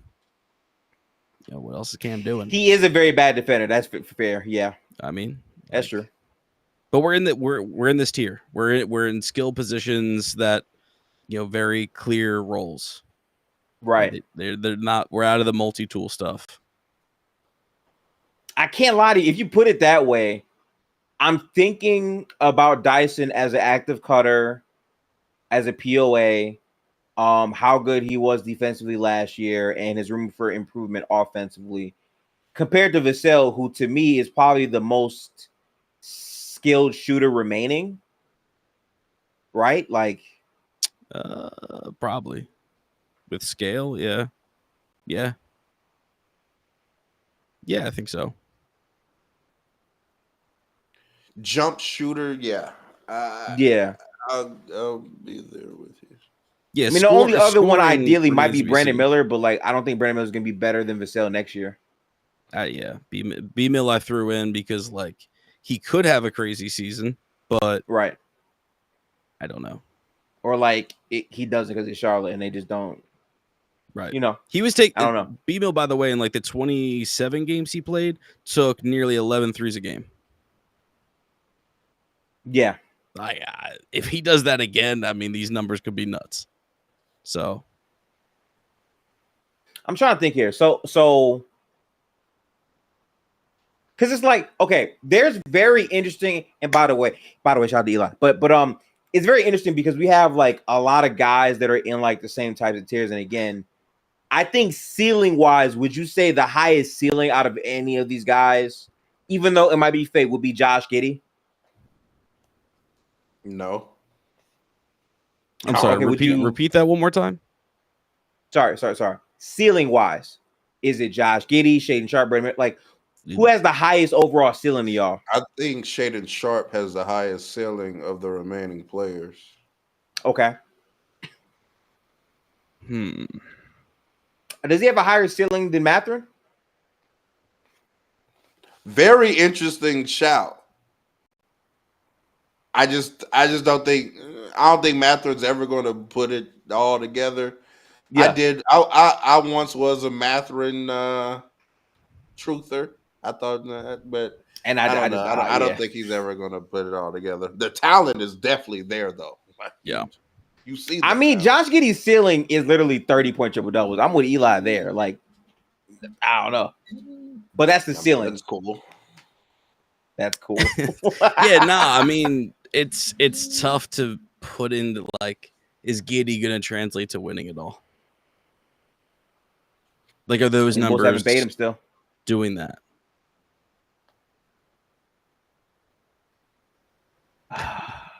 I really don't know, man, because the Bulls team isn't that great either. But there also is a reason why they haven't paid Josh Giddey yet, because they probably aren't high on him being like their best player. I wish you I don't could know. too, Wes. I do. Hopefully you would be saying some better shit than what you started off the stream saying. I forgot about Jalen Green, by the way. Like, okay, no, you did for Green. The right reason. Green's ceiling is bonkers, but the floor is just so bad. I don't even want to entertain him like here on the list, really. Yeah, if your floor lost you your job, I think it's okay to say you're not going to be on the list. You know what I mean? This floor did cost him his job. Yeah. Like, it's That's okay. You know what? Like, That's if he goes and averages 25 this year, like 25-5 with Phoenix, and we left him off, I'm gonna feel okay with it. I'm gonna be like, you know what? Good for him. No, I just think it's too many good players. I didn't even put him on the list. Nah, you can't do that. You can't do that. Yeah. You cannot do that. Don't Watch do that, me real talk. do it. Nasty. We talking big shit if you do that. But yeah, I don't have Jalen's out of the consideration for me personally. So then, are you leaning towards Dyson or Vassell, or like is it someone else? I'm actually leaning towards Shaden. Actually, that's kind of my final pick. Shaden. Okay. Sharp's I'm a hooper, impressed by man. Shaden. Bro, did we mention that trash? Why do people hate RJ so much? RJ Barrett's cool. That's insane casual. Listen, I like the Shaden shout. I think I'm just gonna say next year. He's 21. I do think it's the year after next for me too. He's 21 now. I feel like he could definitely be a 20-point scorer this year. Portland needs him to be a 20-point scorer this year. And shoot, I mean, he should be the best offensive weapon on that team. But I think he's just a year away from putting everything together. So I would take a Dyson or a Vassell right now. Now, I mean, they are in the chat talking about the Jalen Duren. I do think deserves a shout. Klingon can deserve a shout as well. I do think a lot of people are projecting him to be one of the better defensive players in the league. I think so quite soon, actually, too. He's just too early for me too. Same thing. I like him. Kessler, I'm chilling on. Utah is gonna bottom out for AJ or Peterson or somebody. They're not gonna be serious. If Kessler's good, they're gonna sit him. Like, I might be AJ DeBanza, Trey Murphy with hype. AJ should be better than that. Yeah, by like a pretty good bit. This is so hard for me, man, because I think Dyson might be more reliable than a ton of these guys in terms of role, in terms of just what we need you to do to help impact winning. But I think some other guys might have higher ceilings than him. So I kind of feel conflicted. I feel like as a floor player, he might be the highest player on this list as the floor. I don't know. Who are you saying? Daniels. I don't like his floor. His floor is pretty good. The ceiling might not be that high, but the floor is very consistent for the most part. Yeah, I'm using my logic with Shaden next year. Dyson is closer this year, so I mean, I'm still leaning Vassell. I'm still leaning Vassell as my problem. I don't want to. I'm not mad at Vassell at all.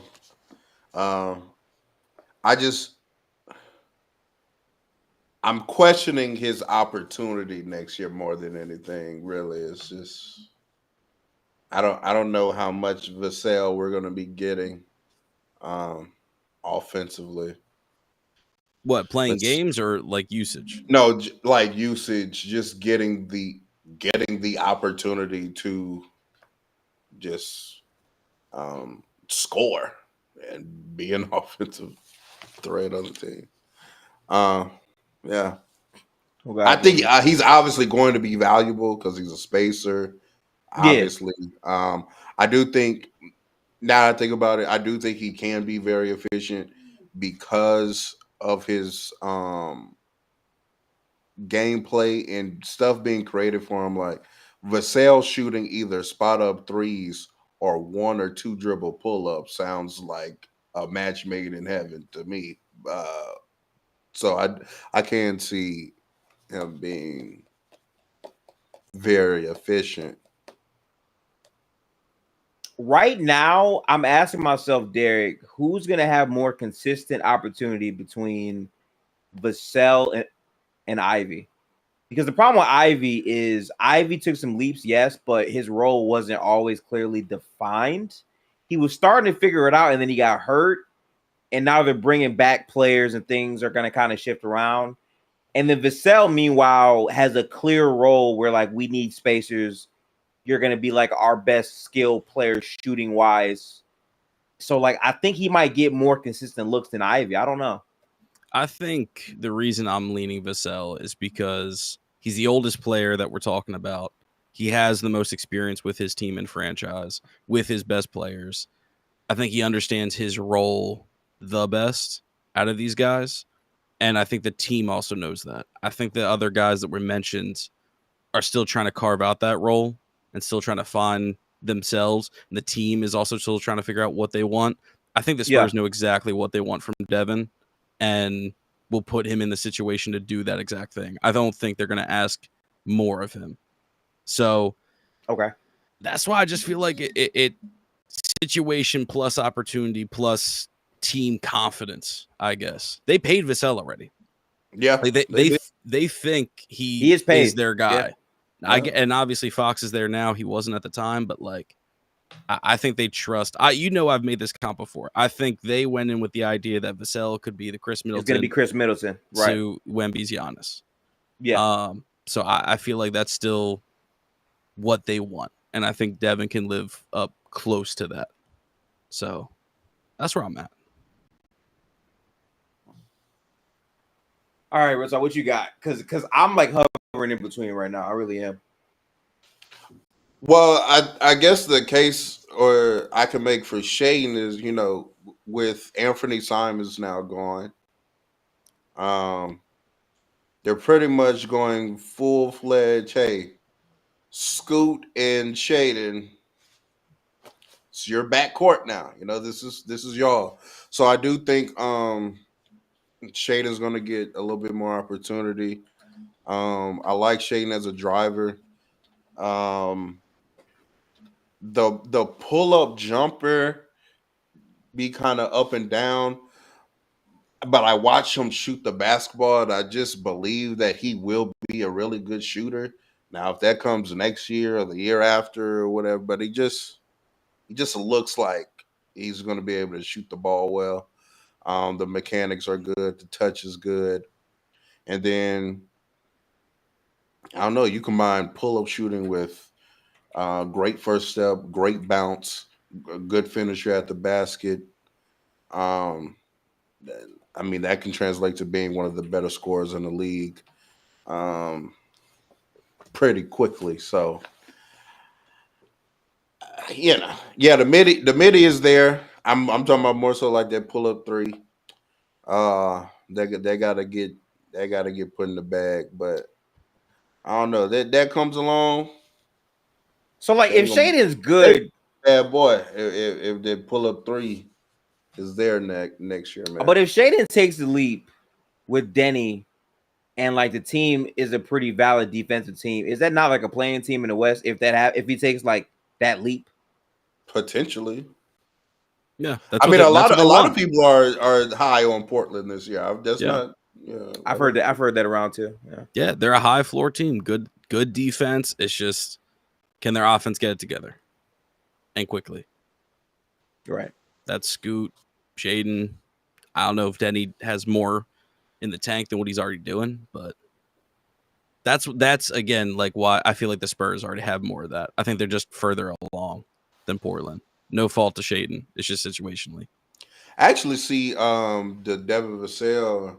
You said like the Wemby. I mean the Middleton to like Wemby's Giannis, but I'm actually seeing like, and let me paint the picture, right? San Antonio, right? Mm-hmm.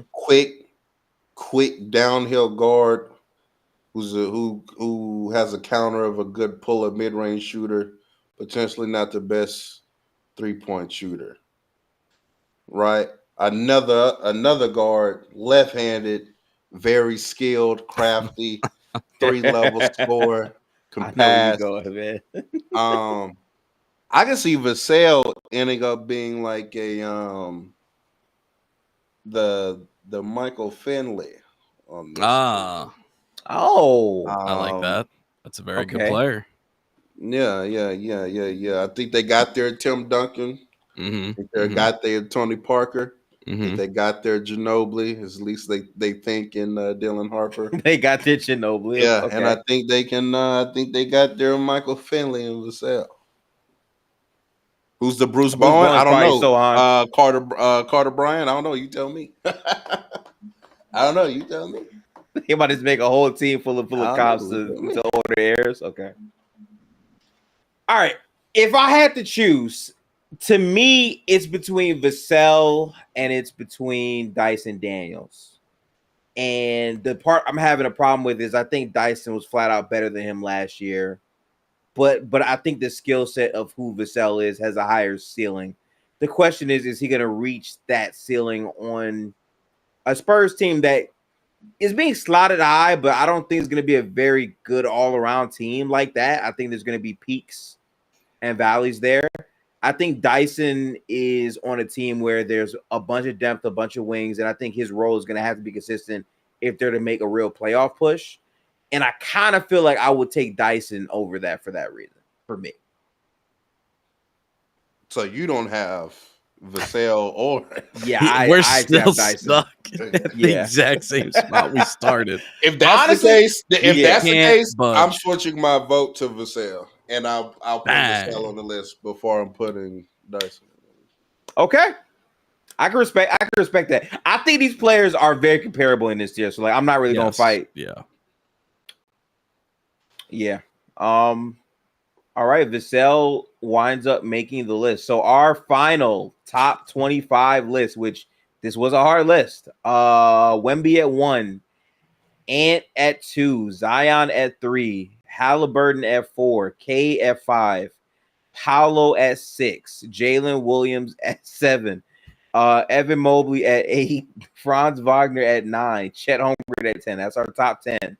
I had Paolo lower. That's fine, though. JJJ at 11, Tyrese Maxey at 12, Darius Garland at 13, Alperen Şengün at 14, Amin Thompson at 15. We're going to remember that.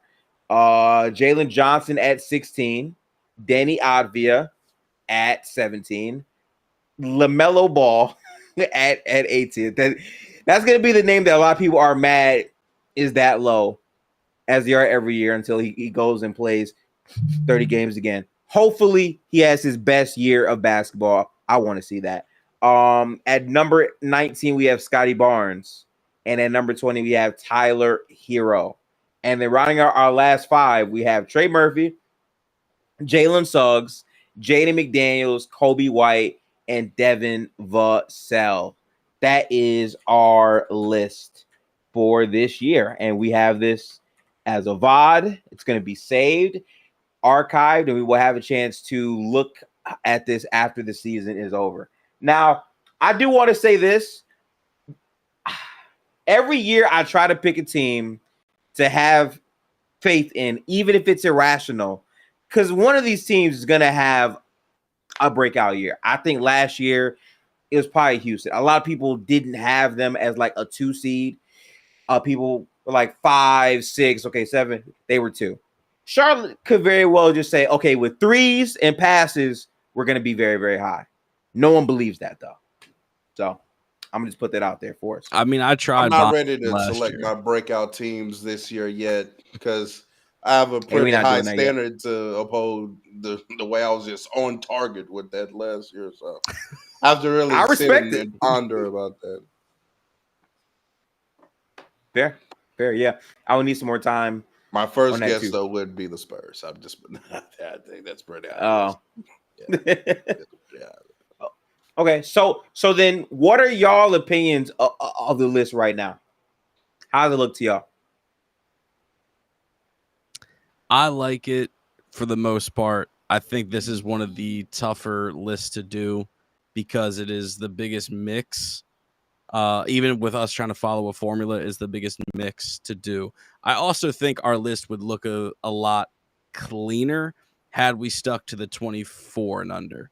I'm fine with what we did, by the way. I'm just saying, probably. I think guys have more carved out roles, and I think adding the 25-year-olds like we did mixed and matched a lot more because it's guys who've played, guys who haven't, peaks and valleys. Like, it's just a lot tougher. But overall, like, I think our top 10 of who's there is good. Maybe there's some, like, honestly, for the most part, it followed my list pretty well. So I'm happy. But I think, like, who's in there is good. I think after 11 through 20, it's so tough because everyone is in Very like tough. is in a bag, and you've got some number 1 or number 2 options in there with guys that are like 3rd and 4th in offensive responsibility, and then you're carving out like the good role players. So it's tough, but I feel like we did the best we could, and I think we compromised really well. So I'm happy. Yeah, Yes. I mean, there's some sore thumbs, but just depending on who you ask is a sore thumb. So I think a lot of people are going to be like, oh my god, Paulo's that high. I know Paulo gets a lot of hate. For me, this Zion at 3 is something. I think we're either going to come back and be really right about that or horribly wrong. I don't think there's 100%. going to be like an in-between. Yeah. I don't think there's gonna be no mistake on that either. Yeah, I agree with that. Halliburton, I guess, is kind of. I think it was there was potential for Cade to be better than Halliburton, even if Halliburton played this year. Personally, I don't think that's great. I don't think that's crazy to say. That's not crazy. Yeah. so Cade might move up a slot, but I think he's that's fair for Cade. I think 1 and 2 are going to be solid. I think that's not going to change. It's good, Mike. Garland, I think, to a lot of like the basketball sphere, will be too low on here as well. I know a lot of people love Garland. Quick D-Lo. Let me see. The way Derek went when you said that is so funny to me, bro. He's quick D-Lo, man. I don't know. Outside of that, though, I'm not really. Oh, and like you said, gifted the LaMelo pick, obviously. For me, I want to remember the Ahmed Thompson spot here. I think the jump for Ahmed isn't this year. I think it's the year after this year. After he goes through another full year of knowing what he has and then like really work. Like, I think the work that he's doing this offseason is gonna fully show itself after this year passes, in my opinion. So I do want to see if he's able to prove me wrong on that and see what that's like. We got to see. Yeah, Eli. Yes. So. You got to wait till 23 to dribble. Who you talking about, a man? Yeah. Hey, people develop different skills at different ages, man. I'll tell you. That's what I'm saying. Give it a year. Rod, yes. You may come up, Rod. Playback, let me speak. Okay. I got a few problems with this list, and it's clearly all my guys. When does creation matter and when does it not? Depending on the player. And is this projection or not? Because how do we come to the conclusion Chet's better than Triple J? Like, he's damn near a negative offensively at this point. Negative is a stretch. The brother can't score on 6'1" guards. I don't disagree that Chet does. I think his offensive limitations are kind of like a bit like. Well, we'll skip over that. But and to be honest, Clearly, is there a fair argument that someone could make that Triple J right this second is a little better than Chet? Maybe. I think he's better than Chet right now. But if his projection, I can feel it. I could agree. No, there is projection involved. I will say this. I think Jaren had a great year last year, but like the flaws in his game that I've always had problems with, i.e. the rebounding, i.e. his own offensive problems showed up. Now, granted, they went up versus OKC, but like the job that Chet did to shut a lot of that shit down, I just don't think Jaren's doing the same exact thing. But to be fair, Jaren is going up against that defense with no like, and that's the problem. Creator. Yeah, didn't have the same help. Ja gets hurt, right? You know, so it's like that's not fair either, really. Yeah. Lastly, bro, J-Mac had a down year and he's better than my guy. Oh, that shit. I agree, Eli. That shit is irritating me, bro. What does Kobe got to do to move up? What's good, Mars? Is there anything Kobe could do to move up? Like, he's not gonna. I mean, how high up would you put Kobe? How high up would you put Kobe? Hold on, let me zoom in. because I can barely see you. Above Let me J zoom Mac. in. That's all, bro. Just Above above J J Mac Mac and Suggs. Above J Max and Suggs. and Suggs. Hey, you can go ahead. Kobe's cool, man. No, I no, don't no, know. no, no, no, no. Sorry, Clint. I don't know. I don't know what I don't know what to tell you. He's cool.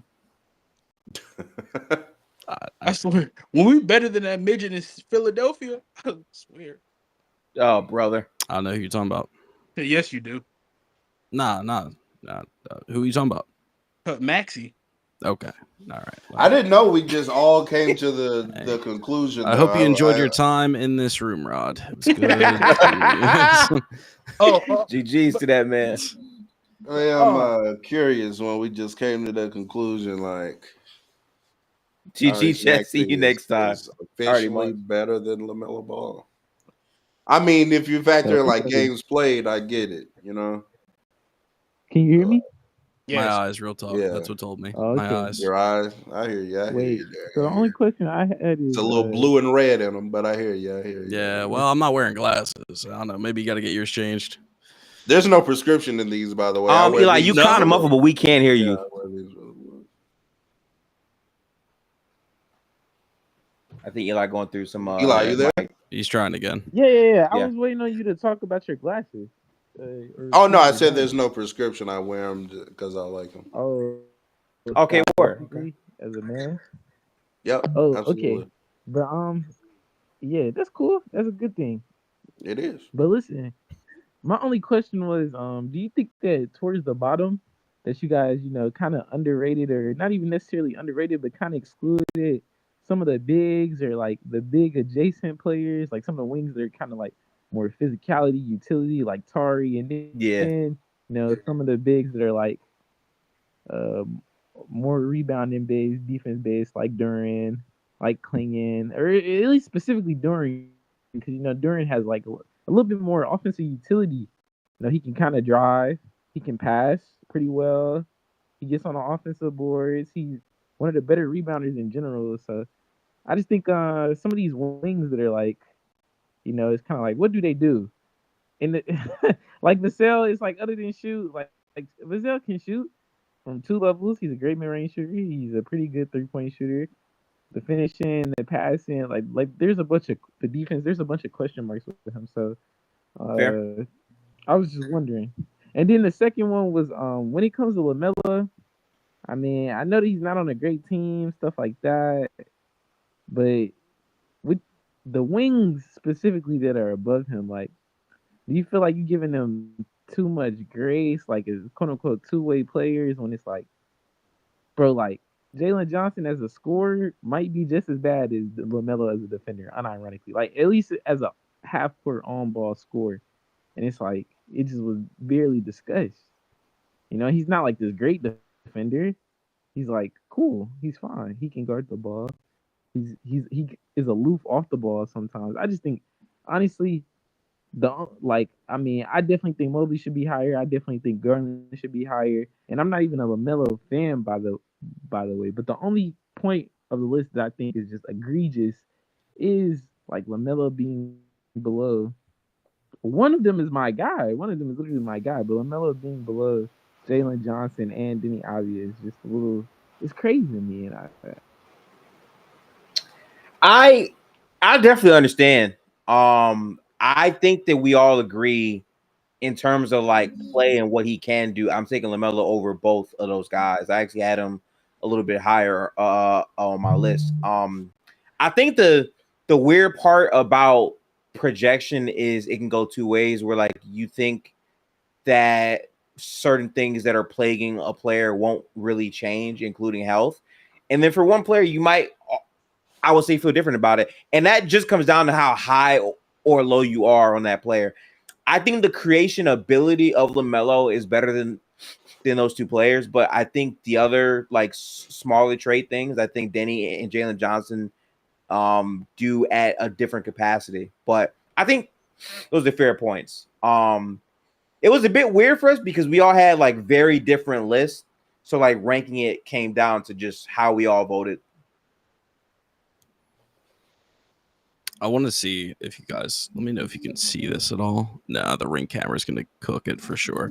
LaMelo was 15th for me, so I'm fine with moving him next to Şengün, but I just didn't campaign hard enough because I didn't really mind, and his name didn't pop up, so that's where I was. But I agree. I mean, based off of usage, utility, potential, LaMelo should be there. I can neither confirm or deny. It's crazy, by the way.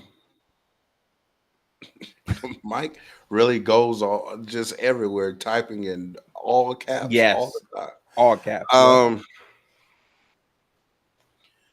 Yeah, I'm with you, Eli. I mean, but to be fair, the reason why, again, I just wasn't going to fight over it is because the up and down play, and then the playing of the games, right? He's just not playing a lot of games, so I can't argue too hard. It was my initial thought, but as we continued the list, and I just sat there and pondered, and I just stared at newly gangster Zion Williamson at 3. He is gangster now. I mean, Jalen Johnson doesn't. But I'm Jalen saying, Johnson doesn't Jalen particularly Johnson play didn't play that games. many games last year too.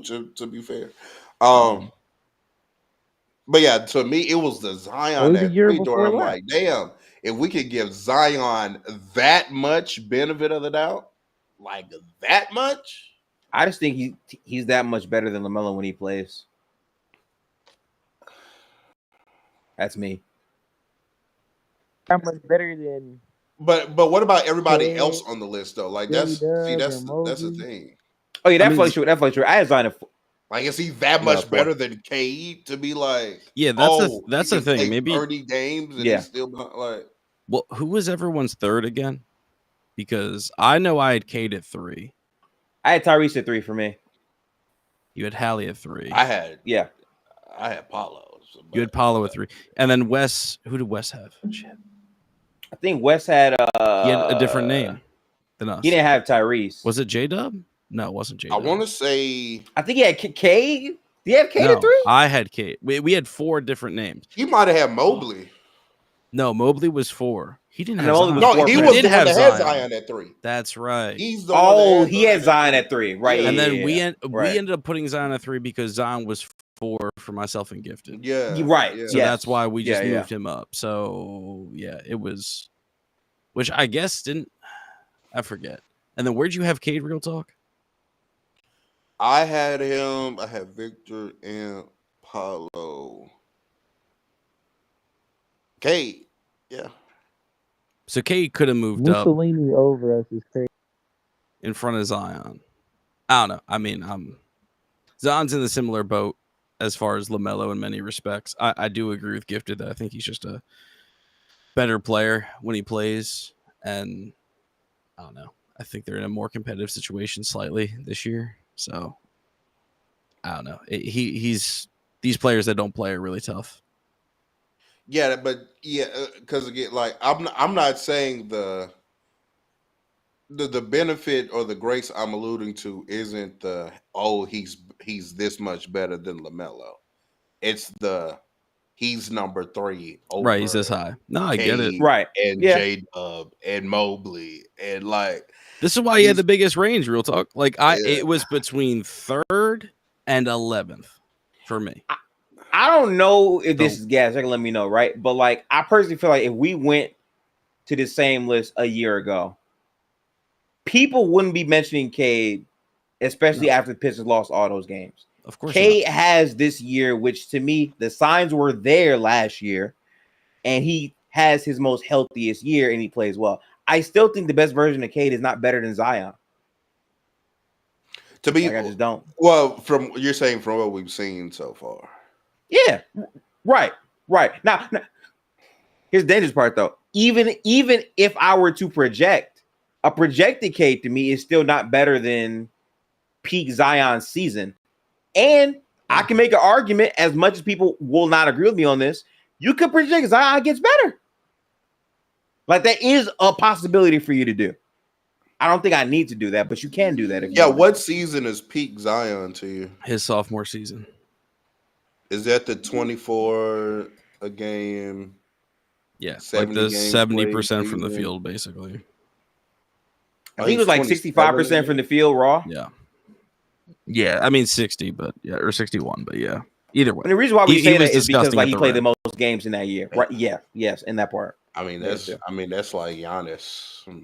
Like I can't 27, 7, 4 in 61 games. 62% on twos. Real talk.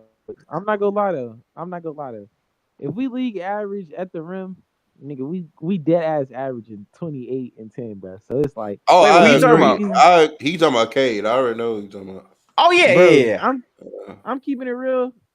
By the end of this year, I guess this will be my high take or whatever for the little room. But by the end of this year, that nigga will be in number 2 talks, like second on this list. Oh, talks. better than Ant? Okay.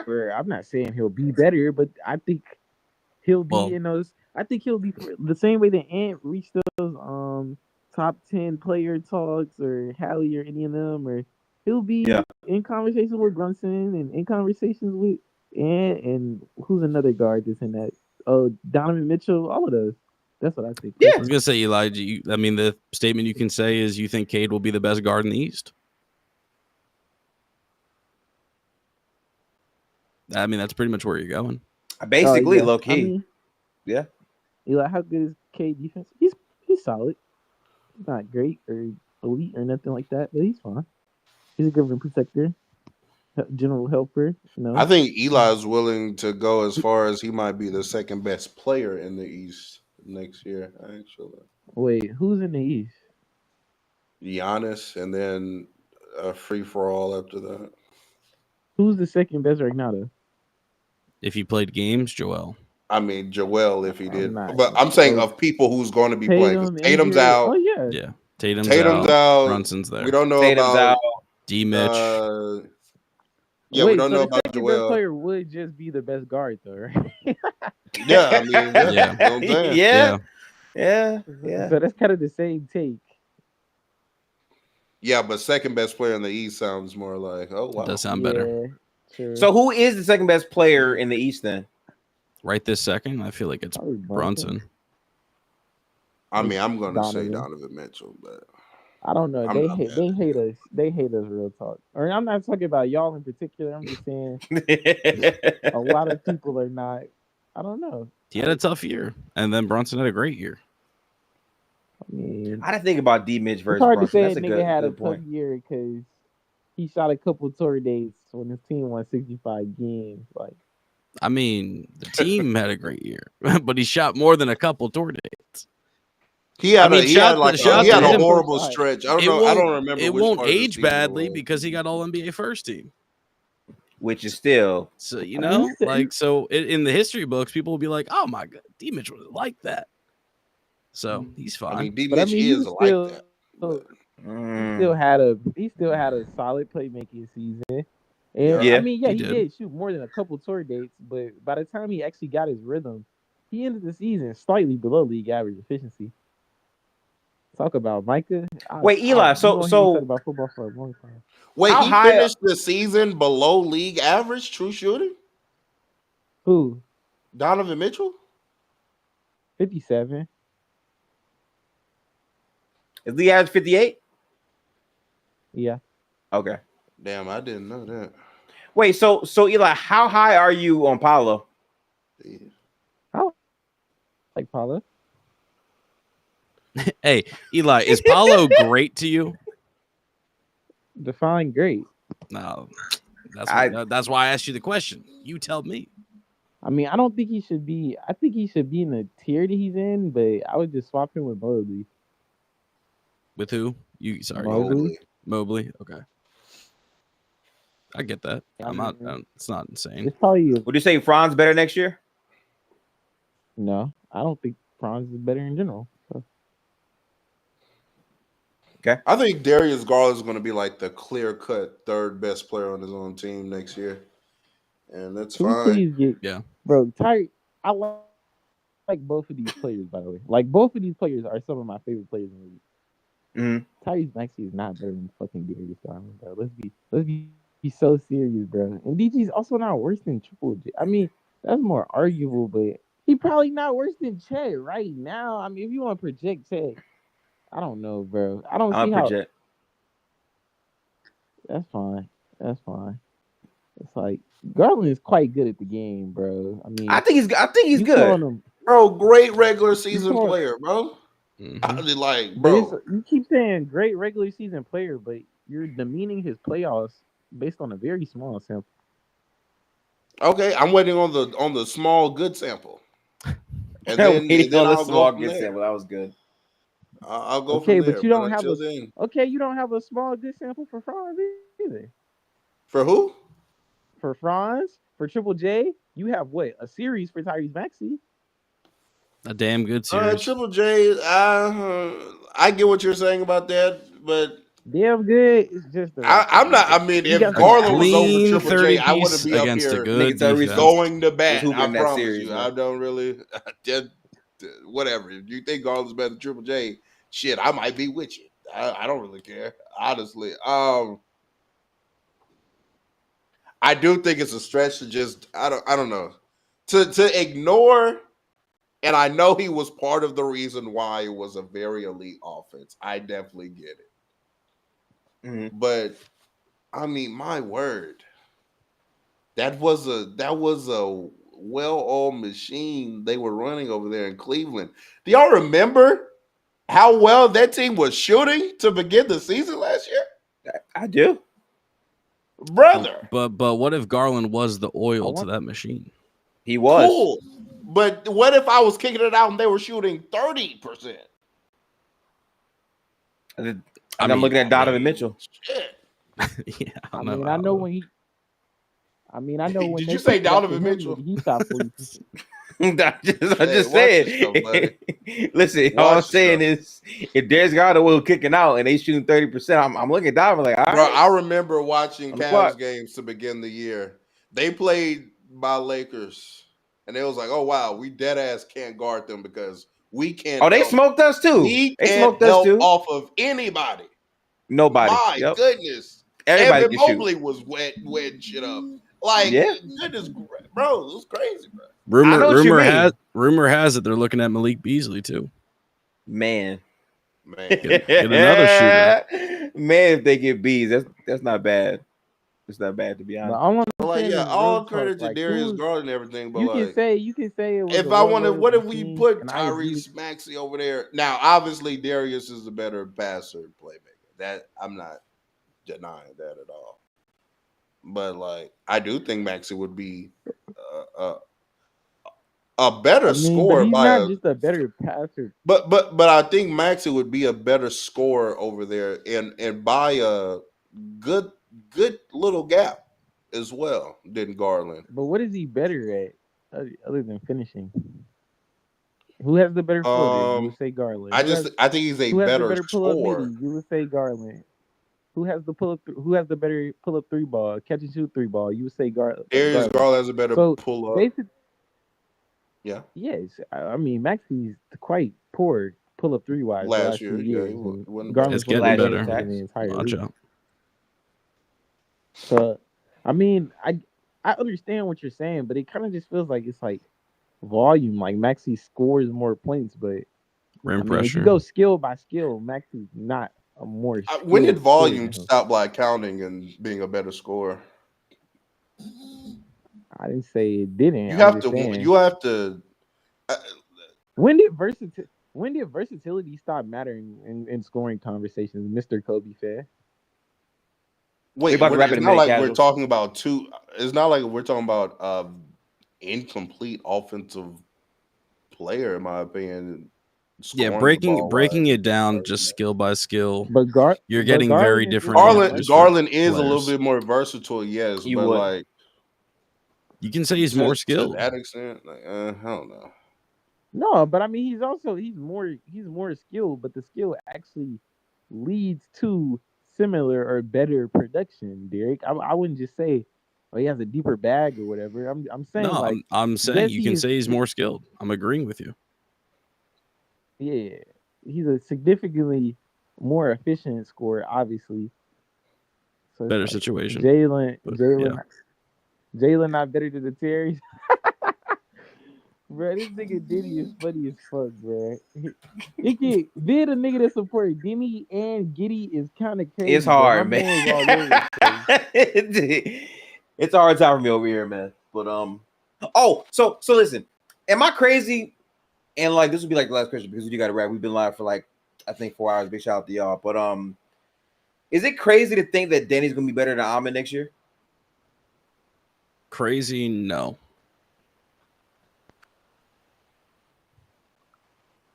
It's finna be some people mean, saying he better better. right now. He better right now. But I mean, as a player, he is better right yeah, this very I second. know, Right. I know. I see, I know. But he is. That's not a diss. No, it's not a diss. It's not. Yo, I real just talk. Would you like to tell us disagree. But would you like to it's tell us not what a diss at Amin all. Thompson? Would you like to tell us what Amin Thompson's best month was? Real talk. You said what? Would you like to tell us what Amin Thompson's best month of play was? Best month of play? Yeah. I wouldn't be able to just know off the top of my head, but I do remember like when he had that game winner in Boston. I think that was during a stretch of pretty good play. What month was that? I'll go look for you. I'm just asking. I want to say February. Oh shit! I guess he avoided the January March shit. That shit really started.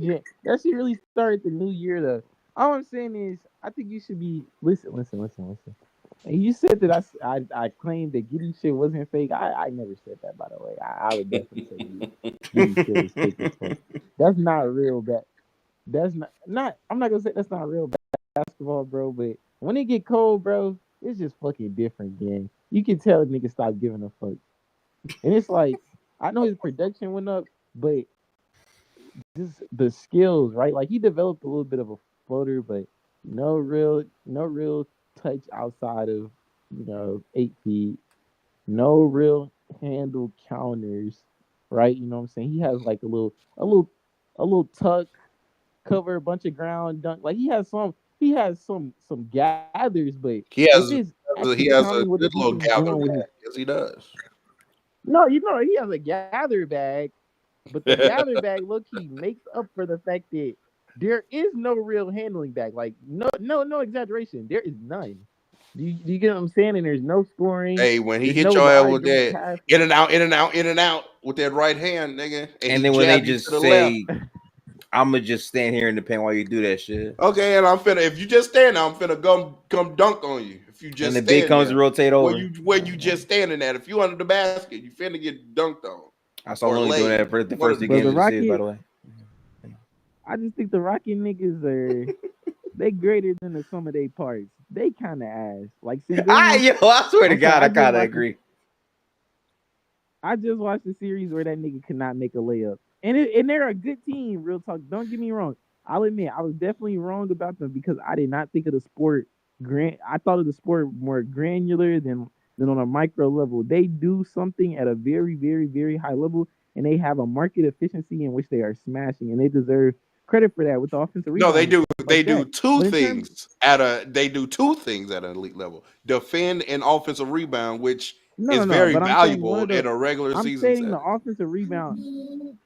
offensive rebound is a market and efficiency. Defense, everybody fucking plays defense. Some people do it better. Some people do it worse. But the rebounding is something that very few teams do. It's like I said, market and efficiency. But I don't think that the players individually are that talented. All right. Okay. Well, you don't think a man's that talented?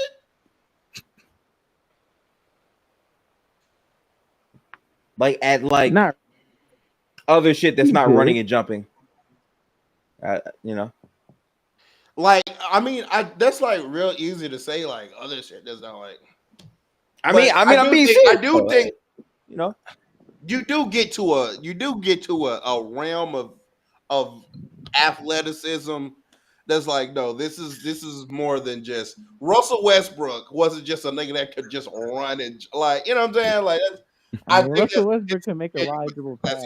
being Pull arguably up one of jumper. the most elite ever, I mean, athletic ever, is a difference from just being a run and jump nigga. Like, them two different. You need a handle to get somewhere with that though. Like it listen, I'm not ruling it out. All I'm saying, bro, is dead ass. He's a better Kuminga at a high level. I'm not even trying to be disrespectful. Like in terms of everything they want Kuminga to be able to do, he does it at like the highest like peak thing ever. So he could be better. I'm not even saying that's crazy.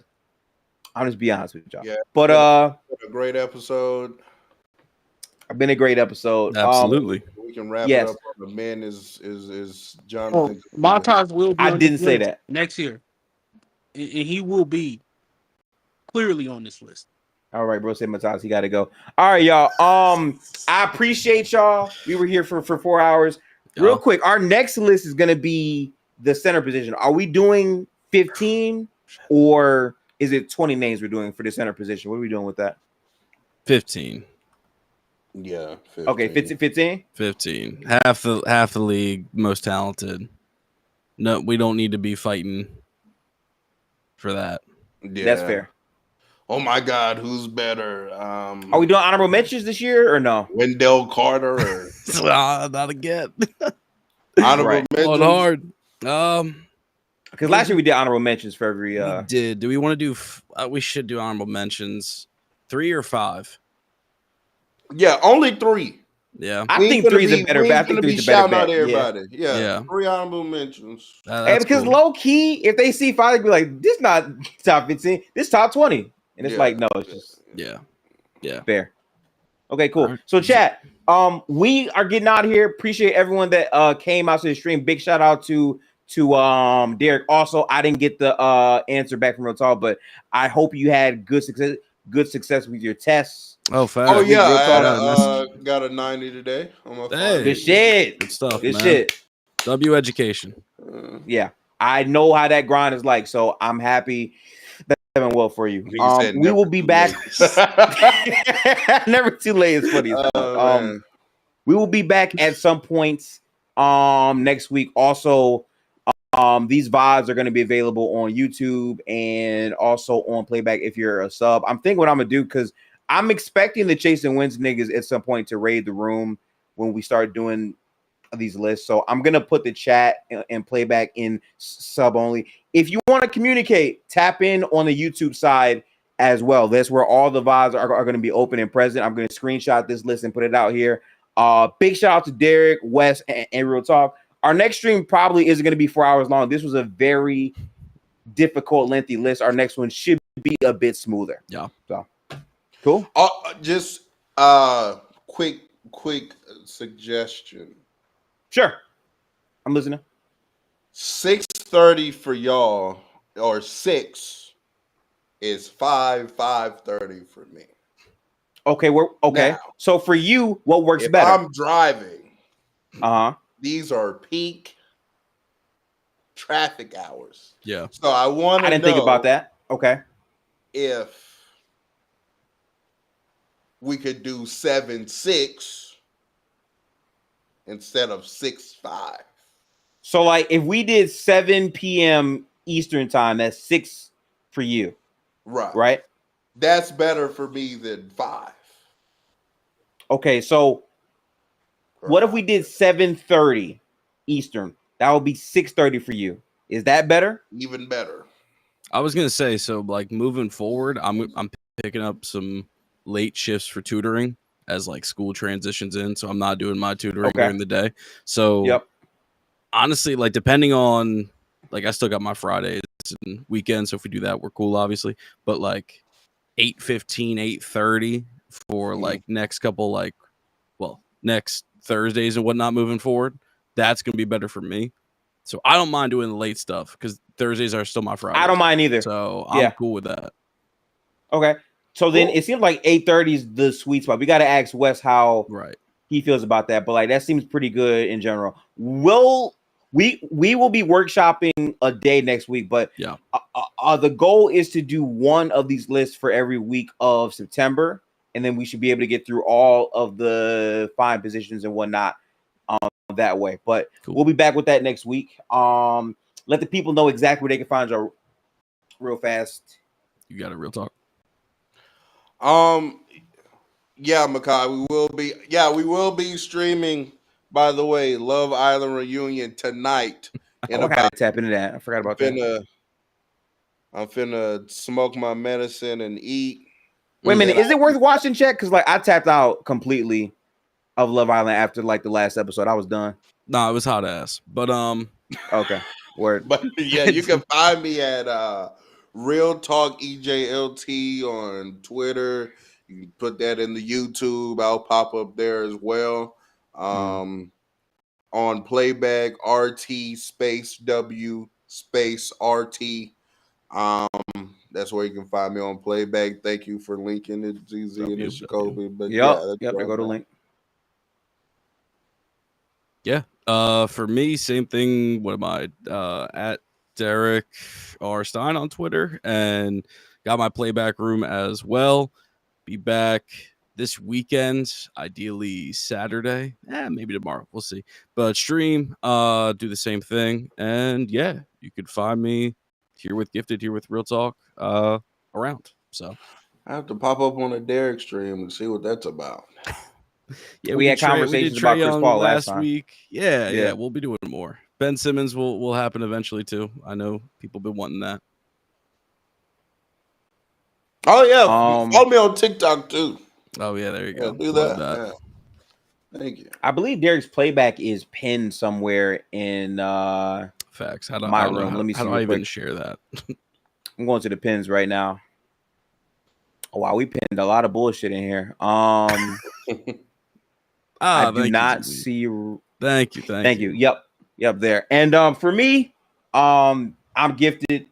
You can tap in with me here and shit like that. I'm gonna be posting updates on the positioning of streams, clips from these recordings, and more stuff in my Twitter community.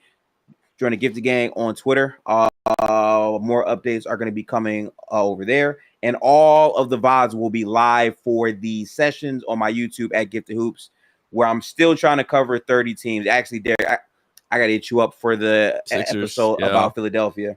We're going to be doing that next week, but I got to grind because like it is 54 days left, and I've only uploaded 4 teams, so I got to get to it pretty soon here.